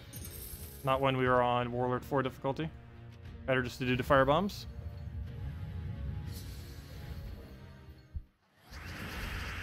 Why do you prefer mobile version or PS4? Or which do you prefer, mobile version or PS4? I'd probably say mobile version. Personally, I would say if you haven't started an account yet, I would say going on PC mobile / Amazon version, or you know, that cross-platform triplet, is basically the best one to do, just because it's more versatile. Because if you do it on PS4, Xbox One, you're restricted just to that platform. Unless you're like a really hardcore console gamer, I would just say go in with the cross-platform ones, which is everything other than the console versions. Also, the devs were joking that they would add the game to Nintendo Switch. I honestly would probably buy a Nintendo Switch if they did. Not just for Gems of War, obviously, but there's been some games I've been wanting to get for it. I think the main few would be the new Smash Bros, the new Mario Party that I believe is coming out actually around my birthday, which is kind of funny. I believe it's coming out in November, if I'm not mistaken, sometime around there. And let's see. There isn't actually too many. Though I don't know. Generally, there's a lot of Mario games I tend to like. But I don't know. It just really depends on what releases. Oh, and a new Pikmin if they're still releasing that. I think they actually made an announcement on that yet.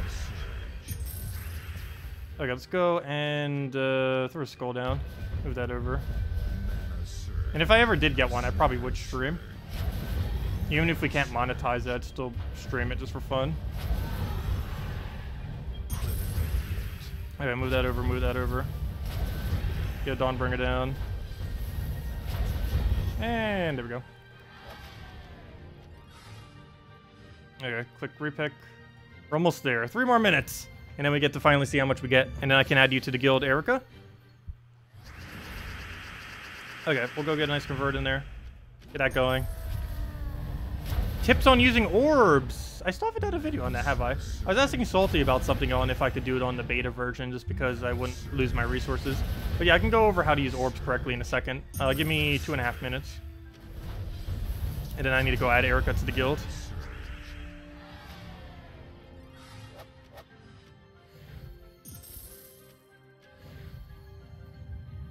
Yeah, I haven't really gotten any of the modern consoles. The most modern console, this is how old of console gaming I have done. The most modern console I have gotten is a Wii. A Wii and a DS. Not even like the other DX, it's like the really like original one before they made all the other ones.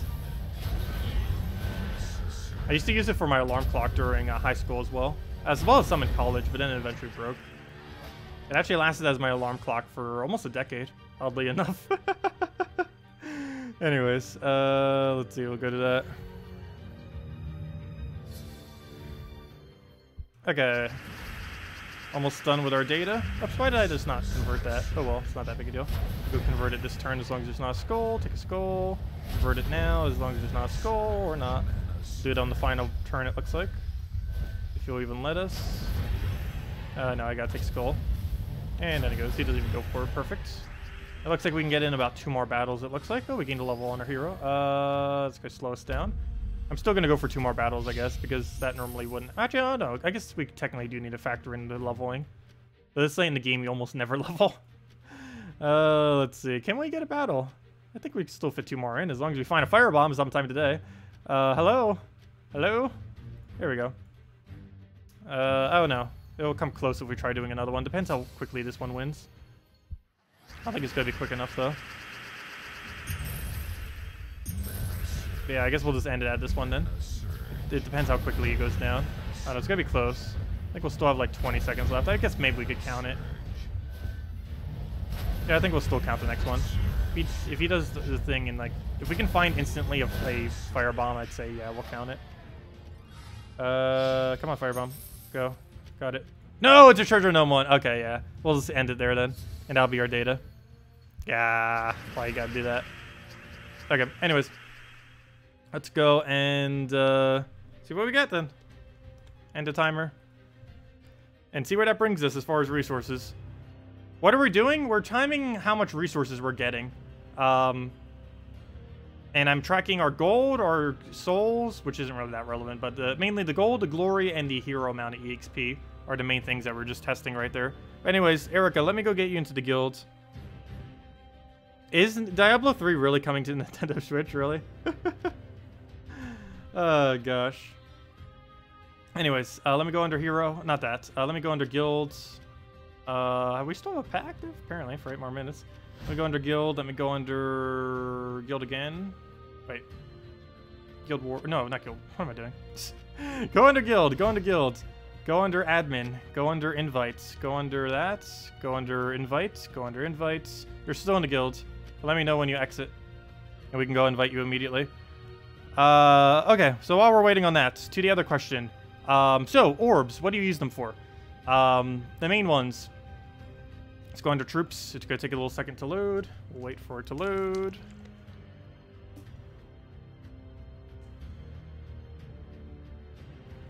And then we'll go check to see how much we actually gained for that half an hour / hour. All we have to do is double it and it'll be an hour. Game? Hello? I clicked on it. Hello? Hello? You got this.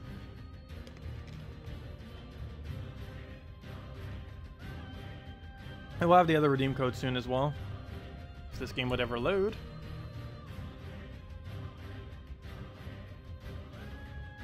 That minute time to get into the troop menu. But yeah, there's 3 major orbs. There's the green one, or there's 4 of them technically, but the purple ones are pretty straightforward. But there's 3 main ones: the green, the orange, and the blue. You don't really ever craft these into anything. The main things you use them for are let's go over them real quick. So there's these 6 orbs. Smaller green one, you use this on the last level of Legends and Mythics. Specifically base rarity Legends and Mythics. So you use it on the last 2 levels of Mythics, and you use it on the last level of Legends. If you feel like you have an excess of them, you can use it for other stuff too. These bigger green orbs you throw on any troop that you're trying to get all the way to max level, generally to Legends or Mythics again. Main thing to kind of keep into consideration with these though is in both cases they cannot go beyond the current max ascension of the troop. So if they're currently, let's say, a epic troop, which can only be maxed to level 18, using this orb will only bring it to level 18. So do keep that in mind. So you generally only want to use it once again for Legends and Mythics for the most part.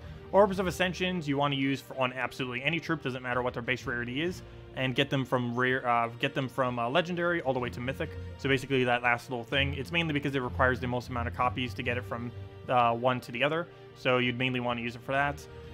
Generally, again, it's mainly used for legendaries, specifically base rarity legendaries, to get them to Mythic, though you can do it to literally any rarity troop that's currently at Legendary that you want to get to Mythic.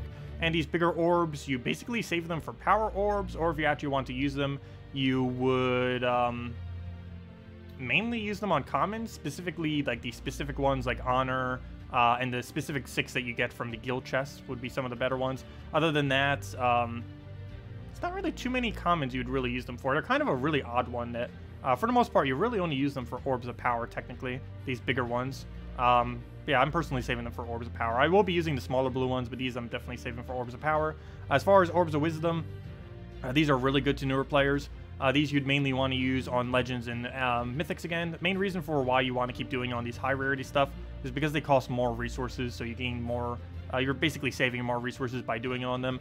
But yeah, these orange orbs you want to use on the 2nd or 3rd trait of Legends or Mythics, and these major orbs you want to use on Legends or Mythics that have 0 traits to get them fully maxed. And that's basically it. And as far as the purple orbs, you mainly use them for when you want your guild to go to 20,000 or 40,000, ideally 40,000.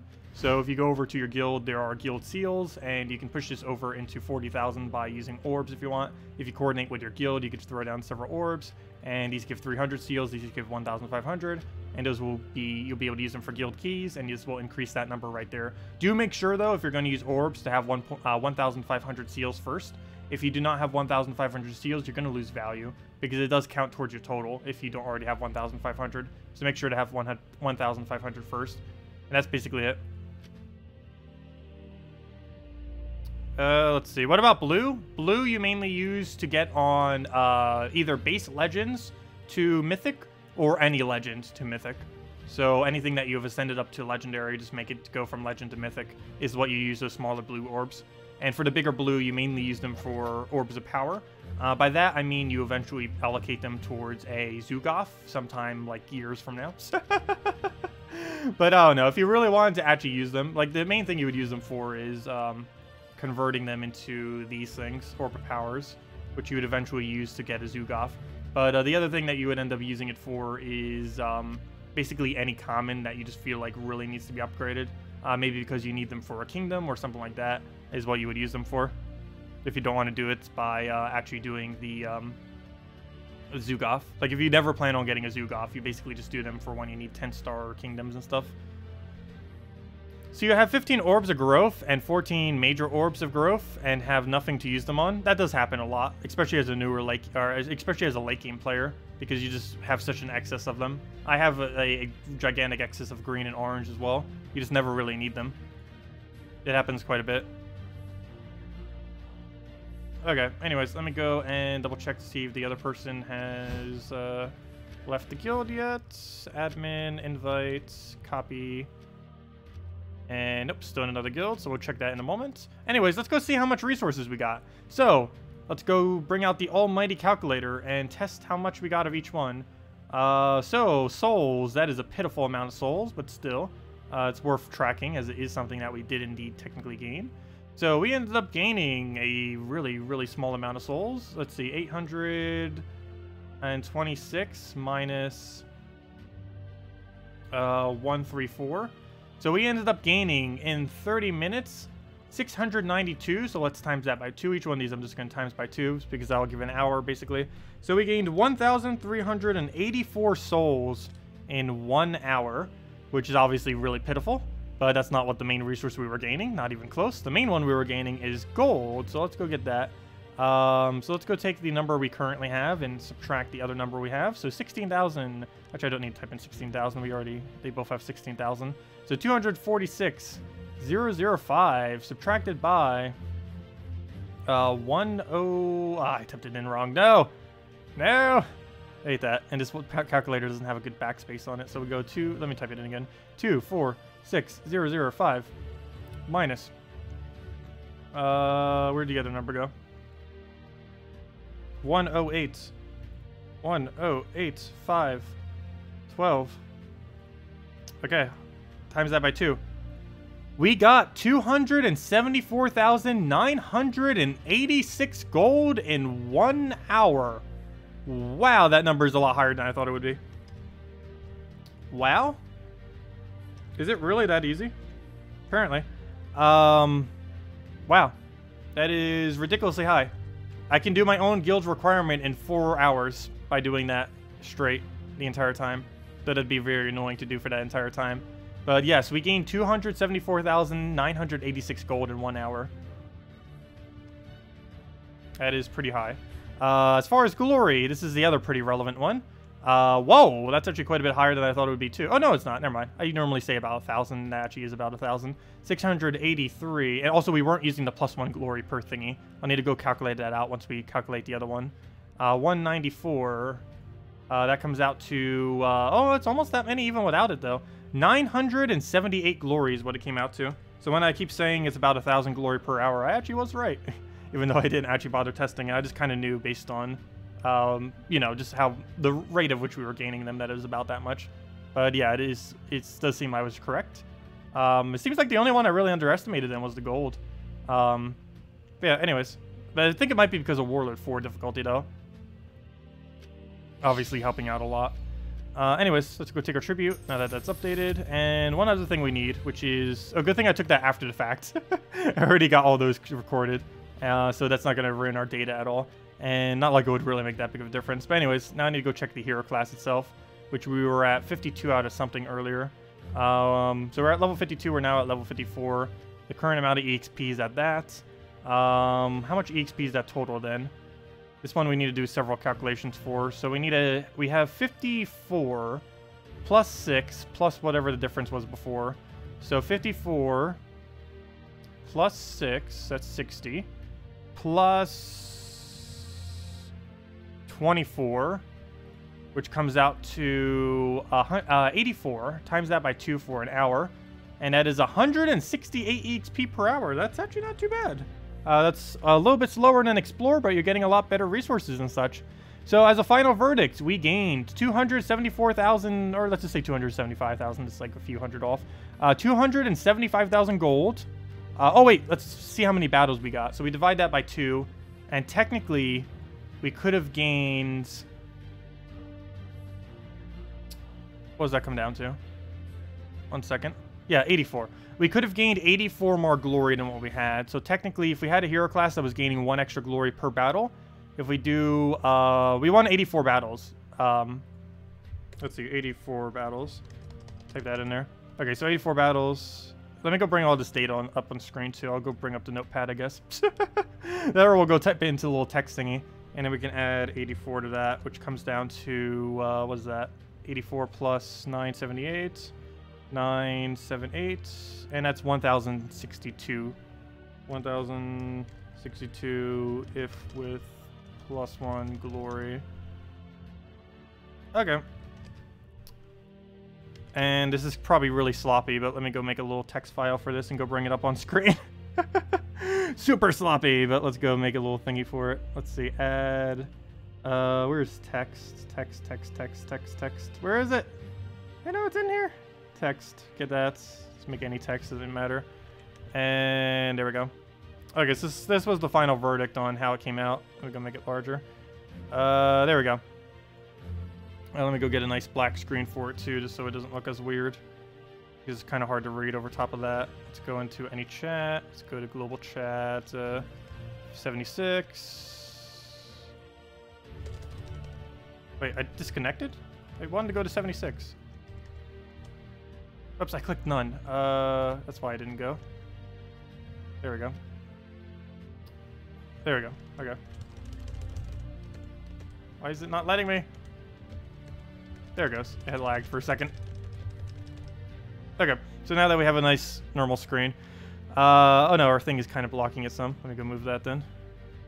Oh no, I'm moving something that's not the right one. What am I moving?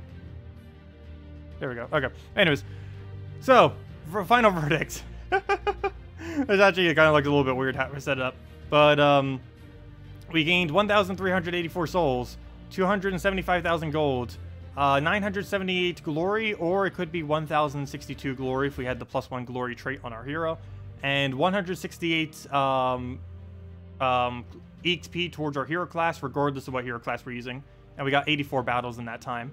And this is for 1 hour. We basically just doubled the data we got. So, yeah, that's basically what it looks like doing firebombs the entire time. That's really, really good value. And pretty high rates.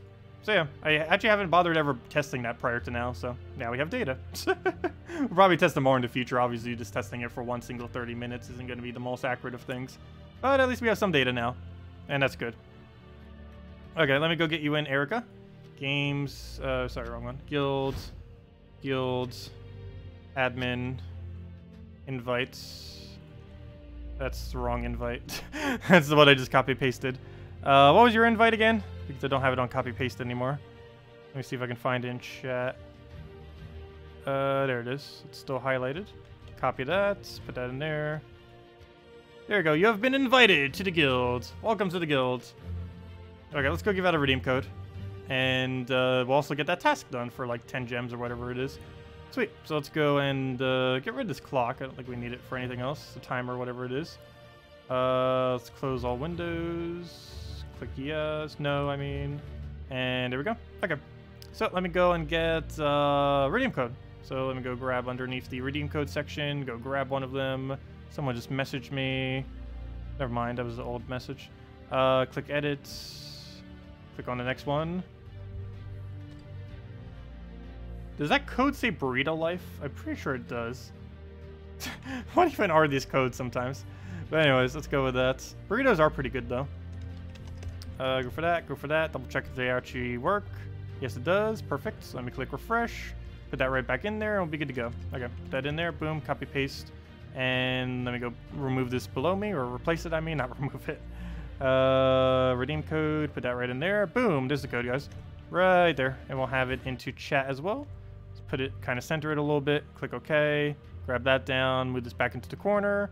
And let me go grab the entire tag, move that over to the chat itself so you guys can just copy paste it and be good to go.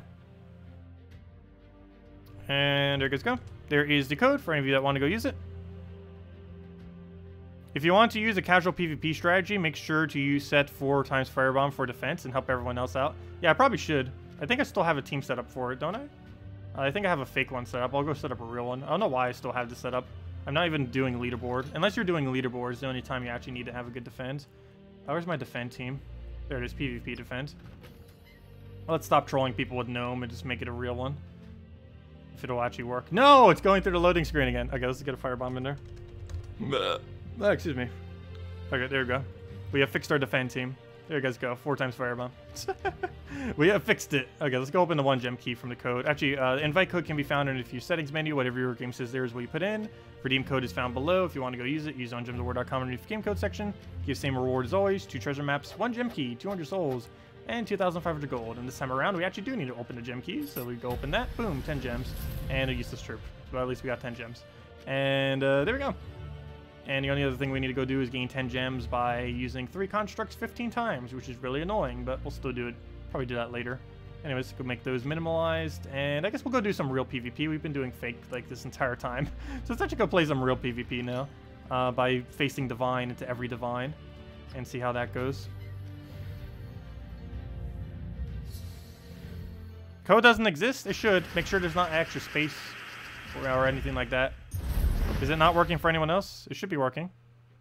I made sure to double check it.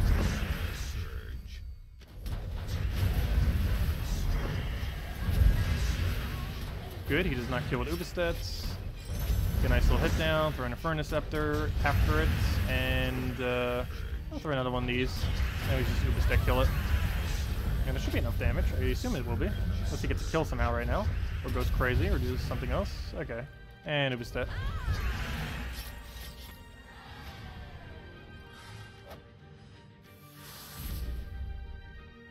Okay, what was that other layer I was moving earlier? I'm moving some kind of layer behind all this. I have no clue what it is. It appears to be invisible, whatever it is. Let me see, what layer is this? 1 second. I really need to move this interface. Like, completely revamp it. Oh, it's the window capture. Ah, that's what that is. It's actually window capturing the exact same game, which is kind of funny. Anyways, that's what that was earlier. Okay. That'd explain why it's over top everything. I found the issue.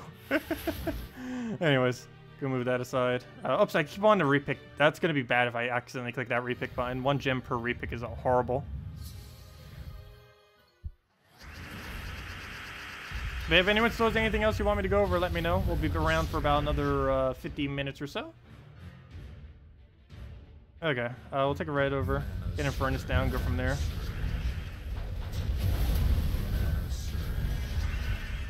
Kill this Pocus, we'll go take a bunch of reds. I don't need to stay yet, do we? I think that's enough. It is good, and we got the summon on him as well, so we don't have to deal with that. Yeah, he's just using standard 4 times dragons. Or maybe not standard. Normally you don't use Element Grim actually in 4 times dragons. Oddly enough, even though he's the only mythic dragon, or not the only mythic dragon, there's actually 2 of them, Wordbreaker and him. But normally you don't really bother using Element Grim in 4 times dragon teams. Very rarely would you. It just doesn't have as much synergy. Hey, we found firebombs again. If we find them in PvP, we might as well go for them, so still gonna go for them. Move that over. Get the purple, run furnace, go from there. Yeah, feel free to thumbs up the video. It really helps out a lot if you haven't already. Would be really appreciated. We actually had a lot on the previous stream. I don't think we'll hit anywhere near that this stream. We hit 75 yesterday, which might have actually been one of the most we've even gotten on a stream before. At least like on the very first day. There's some streams that have gotten over 100, like after the fact, after like the next few days. Like ones that have gone over the next patch or stuff like that. Like that's probably going to happen for the next patch, 4.0. Oh, we can sure hope. Hello, Wizzo. Welcome. Let's see. We're going to move that down. Take a green over. Take red down. Try getting this Infernus going. Go from there. Let's see. We'll get that down just so we can Ubistet him. And whatever 2 he has left, we can skill. And then he just firebombs, and that'll be that. What's that? Oh, never mind. I already said hi. Let's see. But yeah, anyone just getting here, make sure to use the redeem code below. It should still be active for probably 10 minutes. Depends how quickly people try taking it out. Oh, so we're so low on PvP leaderboard because I haven't been trying for it at all. Whoa! Wow. I keep underestimating how many people play this game. We're in 87,000th place at 6k points. Could you imagine if we were at 600 points right now? What our rating would be? You know what? I actually kind of want to go test that real quick and go on my other account. You know what? I'm too curious to not do that right now. Let me go do that real quick. We're not doing too many other things at the moment. So let me go log out of my Steam account, play one battle. Or actually, I don't even know if we need to play a battle, but let me go log out, see if I can remember what on earth my other account's name is. Also, while we're there, we might as well mess around on the other account for a little bit, since we're going to be starting a new one soon anyways. But yeah, let me go head over to the other account real quick. And if it'll load. Come on, Steam, you got this. Also, I still have the really old background there. Wow, that thing is ancient. The one that you're seeing on screen right now. That was the loading screen like 2 decades ago. That's even the updated one for it, too. That's not even like the really, really old one. I think that's a 1.5 years ago, the one you currently see in the background. Okay, I'm just waiting for Steam to load. There we go. Let's see if I can remember my password. I think that's it. Is that it? Yeah, I remembered. Okay. Let's go and log in, and let's go mess with the low-level account. It's been ages since we've been on this little guy. If it'll load. Steam? Hello? Okay, let me just click on it, and hopefully it'll load. There we go.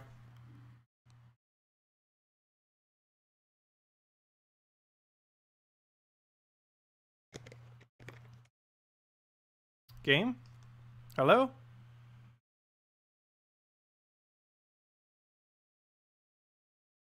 There it goes. That was weird. Anyways, let's go minimize that.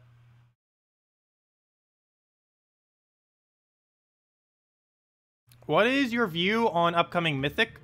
The Megavore? Does it have any potential destroying all enemy armor, damage, and submerge? I haven't actually looked at that one yet. But I can go give it a little peek. Let's go take our tribute, grab that, grab our mail, whatever's in here, claim all those. I'm surprised this guild has not kicked us yet. But there we go, a lot of resources. Wow, 810 gems at once, that feels weird. But I think it's because it's stacked from the previous week. It definitely had to have stacked from the previous week. Actually, it almost seems like it's stacking all the weeks. But, wow. Okay, for doing nothing, we just got all those resources. We're actually, like, floating in resources now. At least for this early in the game, that's quite a bit of resources. Anyways, what I wanted to check was PvP, mainly. We'll probably mess around with some stuff. Whoa! Really? There is over 100,000 on, PC Mobile. And Amazon, technically. That number has definitely gotten higher. Wow. They weren't kidding when they said they have over 100,000 concurrent viewers on the thingy, or, you know, players. That means across all platforms, it's probably around 200,000. Maybe even up to 300,000. Depends how you look at it. Also depends what you consider active, because most of those aren't too active. But, let's see. Well, one way to really tell is win one battle. Problem is we need to win one battle. This is on our low-level account, so all those battles are horrifically bad to take. Let's repick with 1 gem, I guess. There we go. There's one we could probably take. It's just rangers. We're just using standard dragons against it, I guess. Can we take it? Yeah, I think we could take it. We're using Dragon Soul. So let's go take this real quick and see where this brings us and see what number that changes to. Because this will be a little bit more of a better representation of that number. Because that might be showing a lot of accounts that are nearly inactive as well. So whatever this changes to. We had, what, 107,000 earlier? So let's see what it changes to after this now. Need Dragon Soul getting a nice hit. I need him to not kill us. That'd be great. Well, there goes 3 of our damage since he did get the kill there. We'll go try to get this red, I guess. And he doesn't need to give it to us. We do give him some green, but it's fine as long as he doesn't range or kill right here, and he doesn't. I just need that not to kill us. Would be great. No. Why must you do that? I think it might still be winnable. It's very unlikely though, but we'll give it a shot.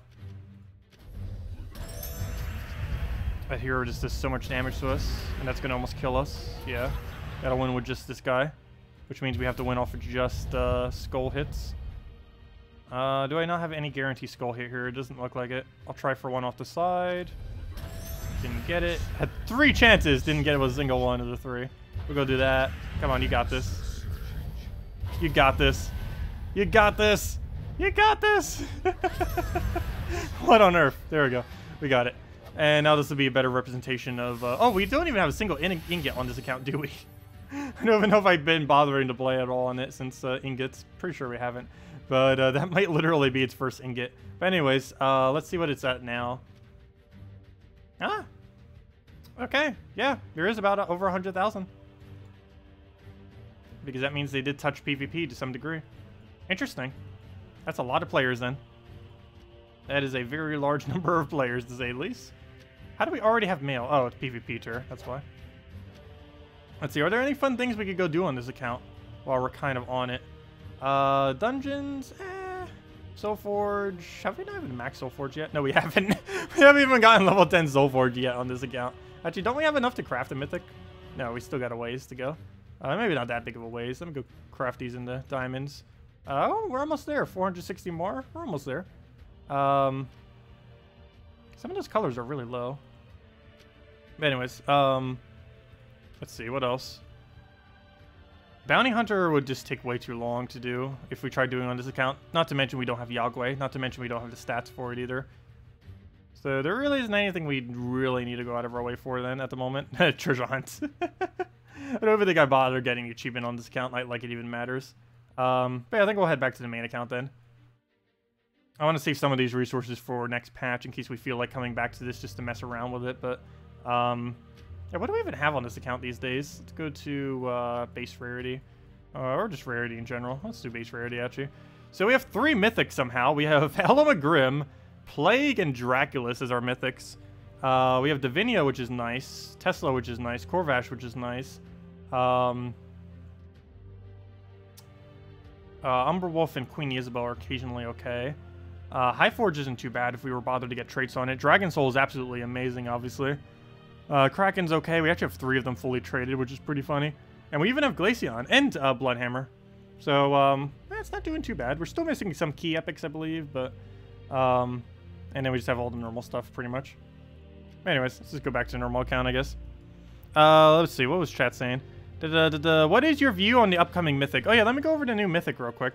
What is this mythic of which you speak that you were mentioning? Like the Megavore thing. Oh, I don't have the page up for it. Where'd it go? Oh, I forgot. I moved it over here because I was doing a video thingy for it. Or not the video thing, you know what I mean. I was doing the, I was showing it for the spoiler image earlier.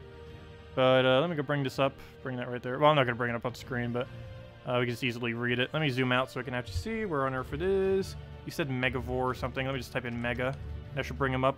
Megavore. He is coming in on September 7th. He destroys all enemy armor. Deals magic +4 damage to an enemy. Submerges itself. Interesting. So it's a really anti-armor troop. It is immune to stun. It has huge. And it has... What's its unique trait? 5% chance to kill the last enemy on 4 times. What? What? What? What? What? What? It has a 5% chance per extra turn to kill last enemy. So basically all you have to do is get 3 of them, or 2 of them, get an infinite spammer, and just watch the entire enemy team die off an infinite loop. What? We need a troop immune to instant kill if they're gonna add that. That is ridiculously overpowered. Like they thought like Great Maul 15% Devour was overpowered. Wait till double Megavore gets added to the game. That is gonna be the most broken thing I've ever seen in this game's history. That'll be funny. But yeah, all you have to do is just do like Alchemist Moneylender into or Alchemist Hellcat, either or, into double Megavore, and all you do is just keep extra turn spamming until the entire enemy team is dead. You don't even need to cast anything else. Just keep casting your mana over and over again. You don't even need to cast his ability. You just wait till 5% instant kill kills it. And I believe he stacks with himself, so it'll be 2 5% if you have 2 of them on your team, I assume. That is very, very, very overpowered. We'll see what happens with it. That's going to be funny. I know, it will be new meta. Or maybe not. It might be too slow.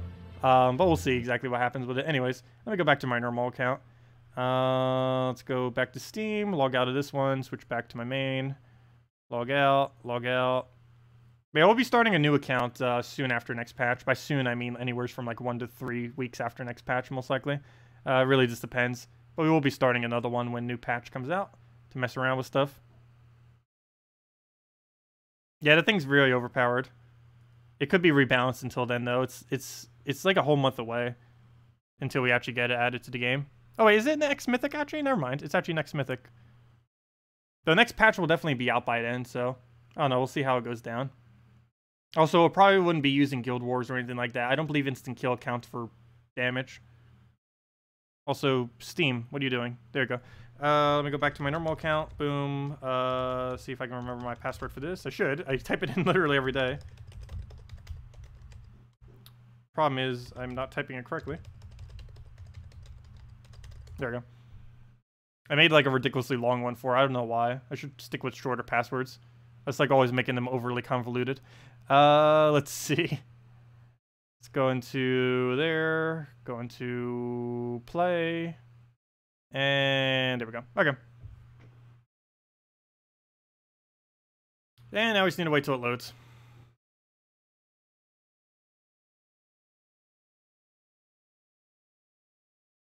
Yeah, that's in 3 weeks from now. Wow, we're getting stuff every Friday, pretty much.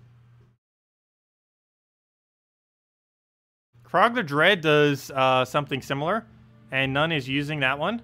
So I doubt it is overpowered as many things. Oh, no. But that's because Krog the Dread, there's a problem with Krog the Dread. And there's a couple of different problems. One is troops have immunity to Devour, whereas nothing has immunity to instant kill that is player owns. The other thing is it's a lot easier to spam extra turn spam than it is to spam infinite extra turns. And also, it's just way easier to assess since you could do it with any combo, whereas you could only use it with skull spam in the case of Krog the Dread. Also, they fixed multi-triggering, so that's the only thing that really made 15% really good when it did exist. Like the 50% Devour, 10% Devour, and then they lowered it to 5%, and then they eventually made it so it can't multicast. Or multi-trigger, I should say. Also, you have to keep in mind, the problem with Krog the Dread is it has to be in first slot as well, and if you have multiple, it doesn't trigger, whereas if you have multiple, the other Mythic, it would trigger.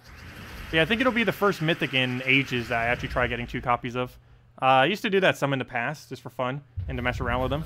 But I believe I will be doing it indeed for the new, for that Mythic.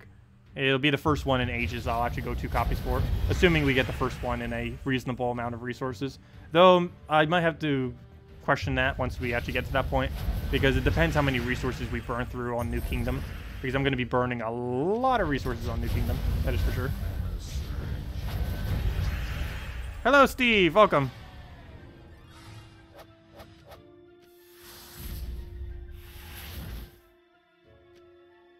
I wonder if I'll try getting VIP keys on it. I kind of want to do gem keys because we need ingots, but VIP keys would have slightly higher chance for it if we do go for it.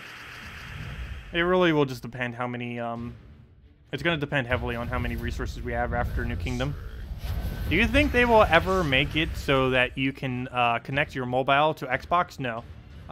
There's a policy issue that's preventing them from doing so, and it's likely not to be resolved anytime soon. It may eventually, but when I say eventually, I mean like 1 to 3 years from now.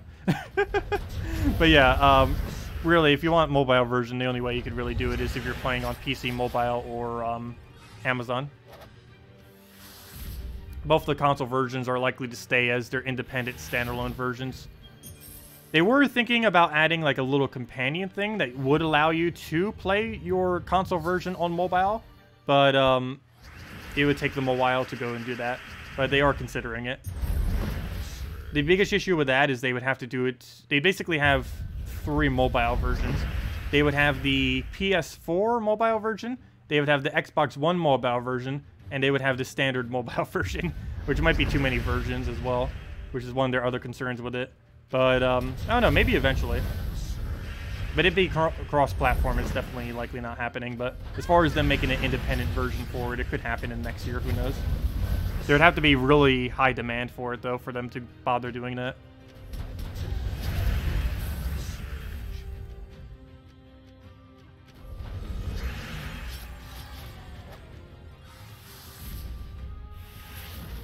Okay.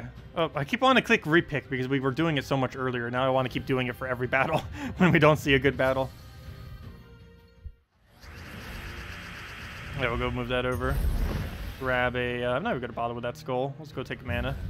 Go from there, take a red, throw the Infernus down, and pretty much be in the clear.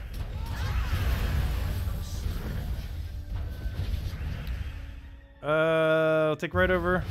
Is it possible to connect to a Steam account on mobile? Yes. And vice versa as well. You can connect your mobile to Steam, your Steam to mobile.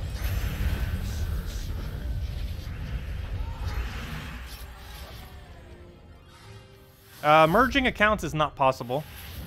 And that would be pretty exploitable if it was possible. Because all you'd have to do is just have your accounts in 2 different guilds constantly gaining resources. Then just merge them to have one account with a ridiculous amount of resources. They do allow guild mergers, but they do not allow account mergers. Because it'd be way too exploitable to do account mergers. Are there any new 4.0 spoilers? They kind of did today. They mainly just made mention of the new kingdom that's coming out next Friday. Unfortunately, the spoilers weren't really anything we didn't already know. All it was an image of saying, like, hey, new kingdom right around the corner. That's not exactly what it said, but that's basically what it said. But yeah, it basically was just hinting at new kingdom next Friday, which we already knew. But at least it's now confirmed, if nothing else. Which I believe it already kind of was confirmed, but now it's super confirmed. But yeah, we're getting the Sin of Mirage Kingdom on next Friday. And it's bringing in the 7 Sin troops.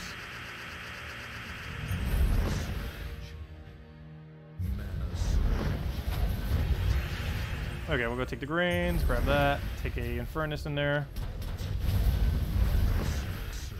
Get an Ubstet into Infernus, and that'll be that.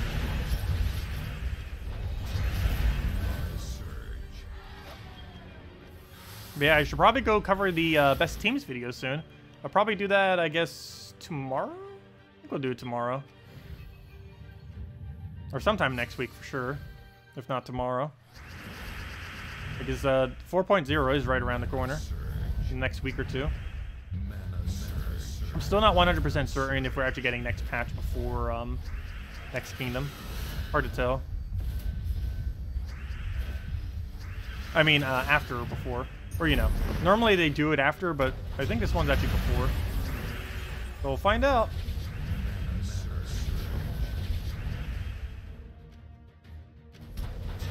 Okay, down it goes. Get over mana. Kill it out. And it feels weird not needing to pay attention to ingots much anymore. Because the only one we really need now are, well, we don't really need the commons ones anymore. It's kind of like a pointless to even bother upgrading them because how many souls it will require. So, yeah, all the rare ones we basically just... Oops, I keep clicking on the wrong one. So these we just ignore for now on. We still create into ultra rares and then the ultra rares and the epic. But until we can actually see one transforming into an epic, we don't need to do it. Also need to make sure I don't accidentally do legendary or mythic. And I also need to make sure I don't accidentally do these. These are just going to keep stacking up over time. I'm just going to ignore them because they're going to kill through too many souls if I bother going for them. Yeah, epic ingots are the only one we really need to pay attention to now. Because we finally got all the weapon thingies maxed. And we're still a while to go on the epics, though. We have 21 of them. We can barely even get a 3rd weapon maxed.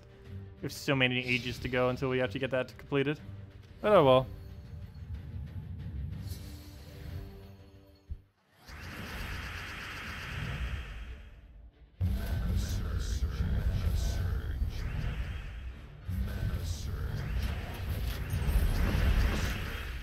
Okay, let's go get the last little bit of purple, take a skull poke, Ubistet, go into Infernus, go from there. Get that down. Also, anyone just getting her, do double check the code below. I think it might already be used up, but not fully certain.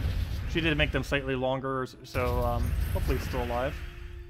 Let's see, we'll get a nice hit in there, go kill that out. Go get the Infernus. Need one more little poke, and it'll be good to go. He'll just go do his little summon, but it's not going to matter since we just kill both of them out anyways. Hey, was that the raid troop? I think that was, or whatever it was, the raid troop, the invasion troop. 1 to 2. Alright, let's go against Divine. We take this off because it's getting really hot in here. Hate when the AC does that. Again, there's like 2 temperatures to my house. It's either way too warm or way too cold. It's like the only 2 temperatures it knows. Yo, this seemed like a really nice day. I might need to go for a walk right after this. Actually, since we're not really doing much, I think I might just end now. I actually really feel like taking a walk right about now. I'm sitting here. But yeah, does anyone have anything else you want me to go over? Otherwise, I guess I will actually just end it a little bit earlier. I don't think too many people will mind. We're not really doing too much at the moment since we already finished most of the stuff we needed to do. But if so, we'll be back later tonight. Just mainly messing around with some stuff. And then we'll be back the following night to... and after that, we'll be going right into the Q&A. Because they'll be doing a Q&A tomorrow night at around 9:30 p.m. Eastern Standard Time, I believe it is. Let's see. Wait, do I keep pronouncing it wrong? I keep saying it as Mirage, even though I'm pretty sure it's not actually Mirage. I keep saying it weirdly. Also, we have so many giant spiders on this team. What is even happening? Our entire team is just giant spider. Okay, I think we lost. Oh, nope, we got giant... You got this. We'll win off of just giant spider. No, if it was a different color, if we were using a purple weapon right about now, we could actually win. Problem is we're not using a purple weapon. But yeah, giant spider spam can actually be really funny and actually win when it does come through. Let's go do one more battle. We can't end the stream on a lose like that. Okay, let's go and what do we need to take? Let's go take ourselves a red. Let whatever else happen. Take the red down again. He's gonna go do his thing. Gotta take more red so he doesn't get any good alignment. Good. Oh no, he still got it. Ooh. Yeah. Yeah. Divines, stop it. Don't make me bring out Divinias so we don't get one shot. Fine, we'll take a firebomb team. What a way to end. The same way we started. Firebombs. There we go. Take that over. Seriously though, I hate Divines. I love it and I hate it. I'm really curious if they're still going to be meta next patch. To a degree, I hope they are. To a degree, I hope they aren't. If they are, they'd need counters to them. Or better counters. Okay, and that's that. Anyways. I'll be back later tonight in about 7.5 hours from now. And other than that, we'll be back tomorrow, same time as well, 8 p.m. Eastern Standard Time. And we'll be going and... I don't know if we'll have any spoilers, but right after we'll have the Q&A, and I guess we'll just go over like the new stuff that's coming out tomorrow, which we have a little bit earlier as well. But anyways, guys, I hope you all really enjoy your weekends. We'll be back later. Do leave a like if you like the stream. If you appreciated the stream, I guess you could appreciate the stream. I don't know how exactly would that work. But anyways, guys, thank you so much for the support. Greatly appreciated. Enjoy your weekends. I'll be heading out now. And I'll see you all later tonight or sometime later when we go over the Q&A stream. Will probably be the next major thing we do, and then probably the best teams video, and then, of course, the normal Monday event video and all that good stuff. Anyways, guys, thanks for coming down. See you later. Goodbye.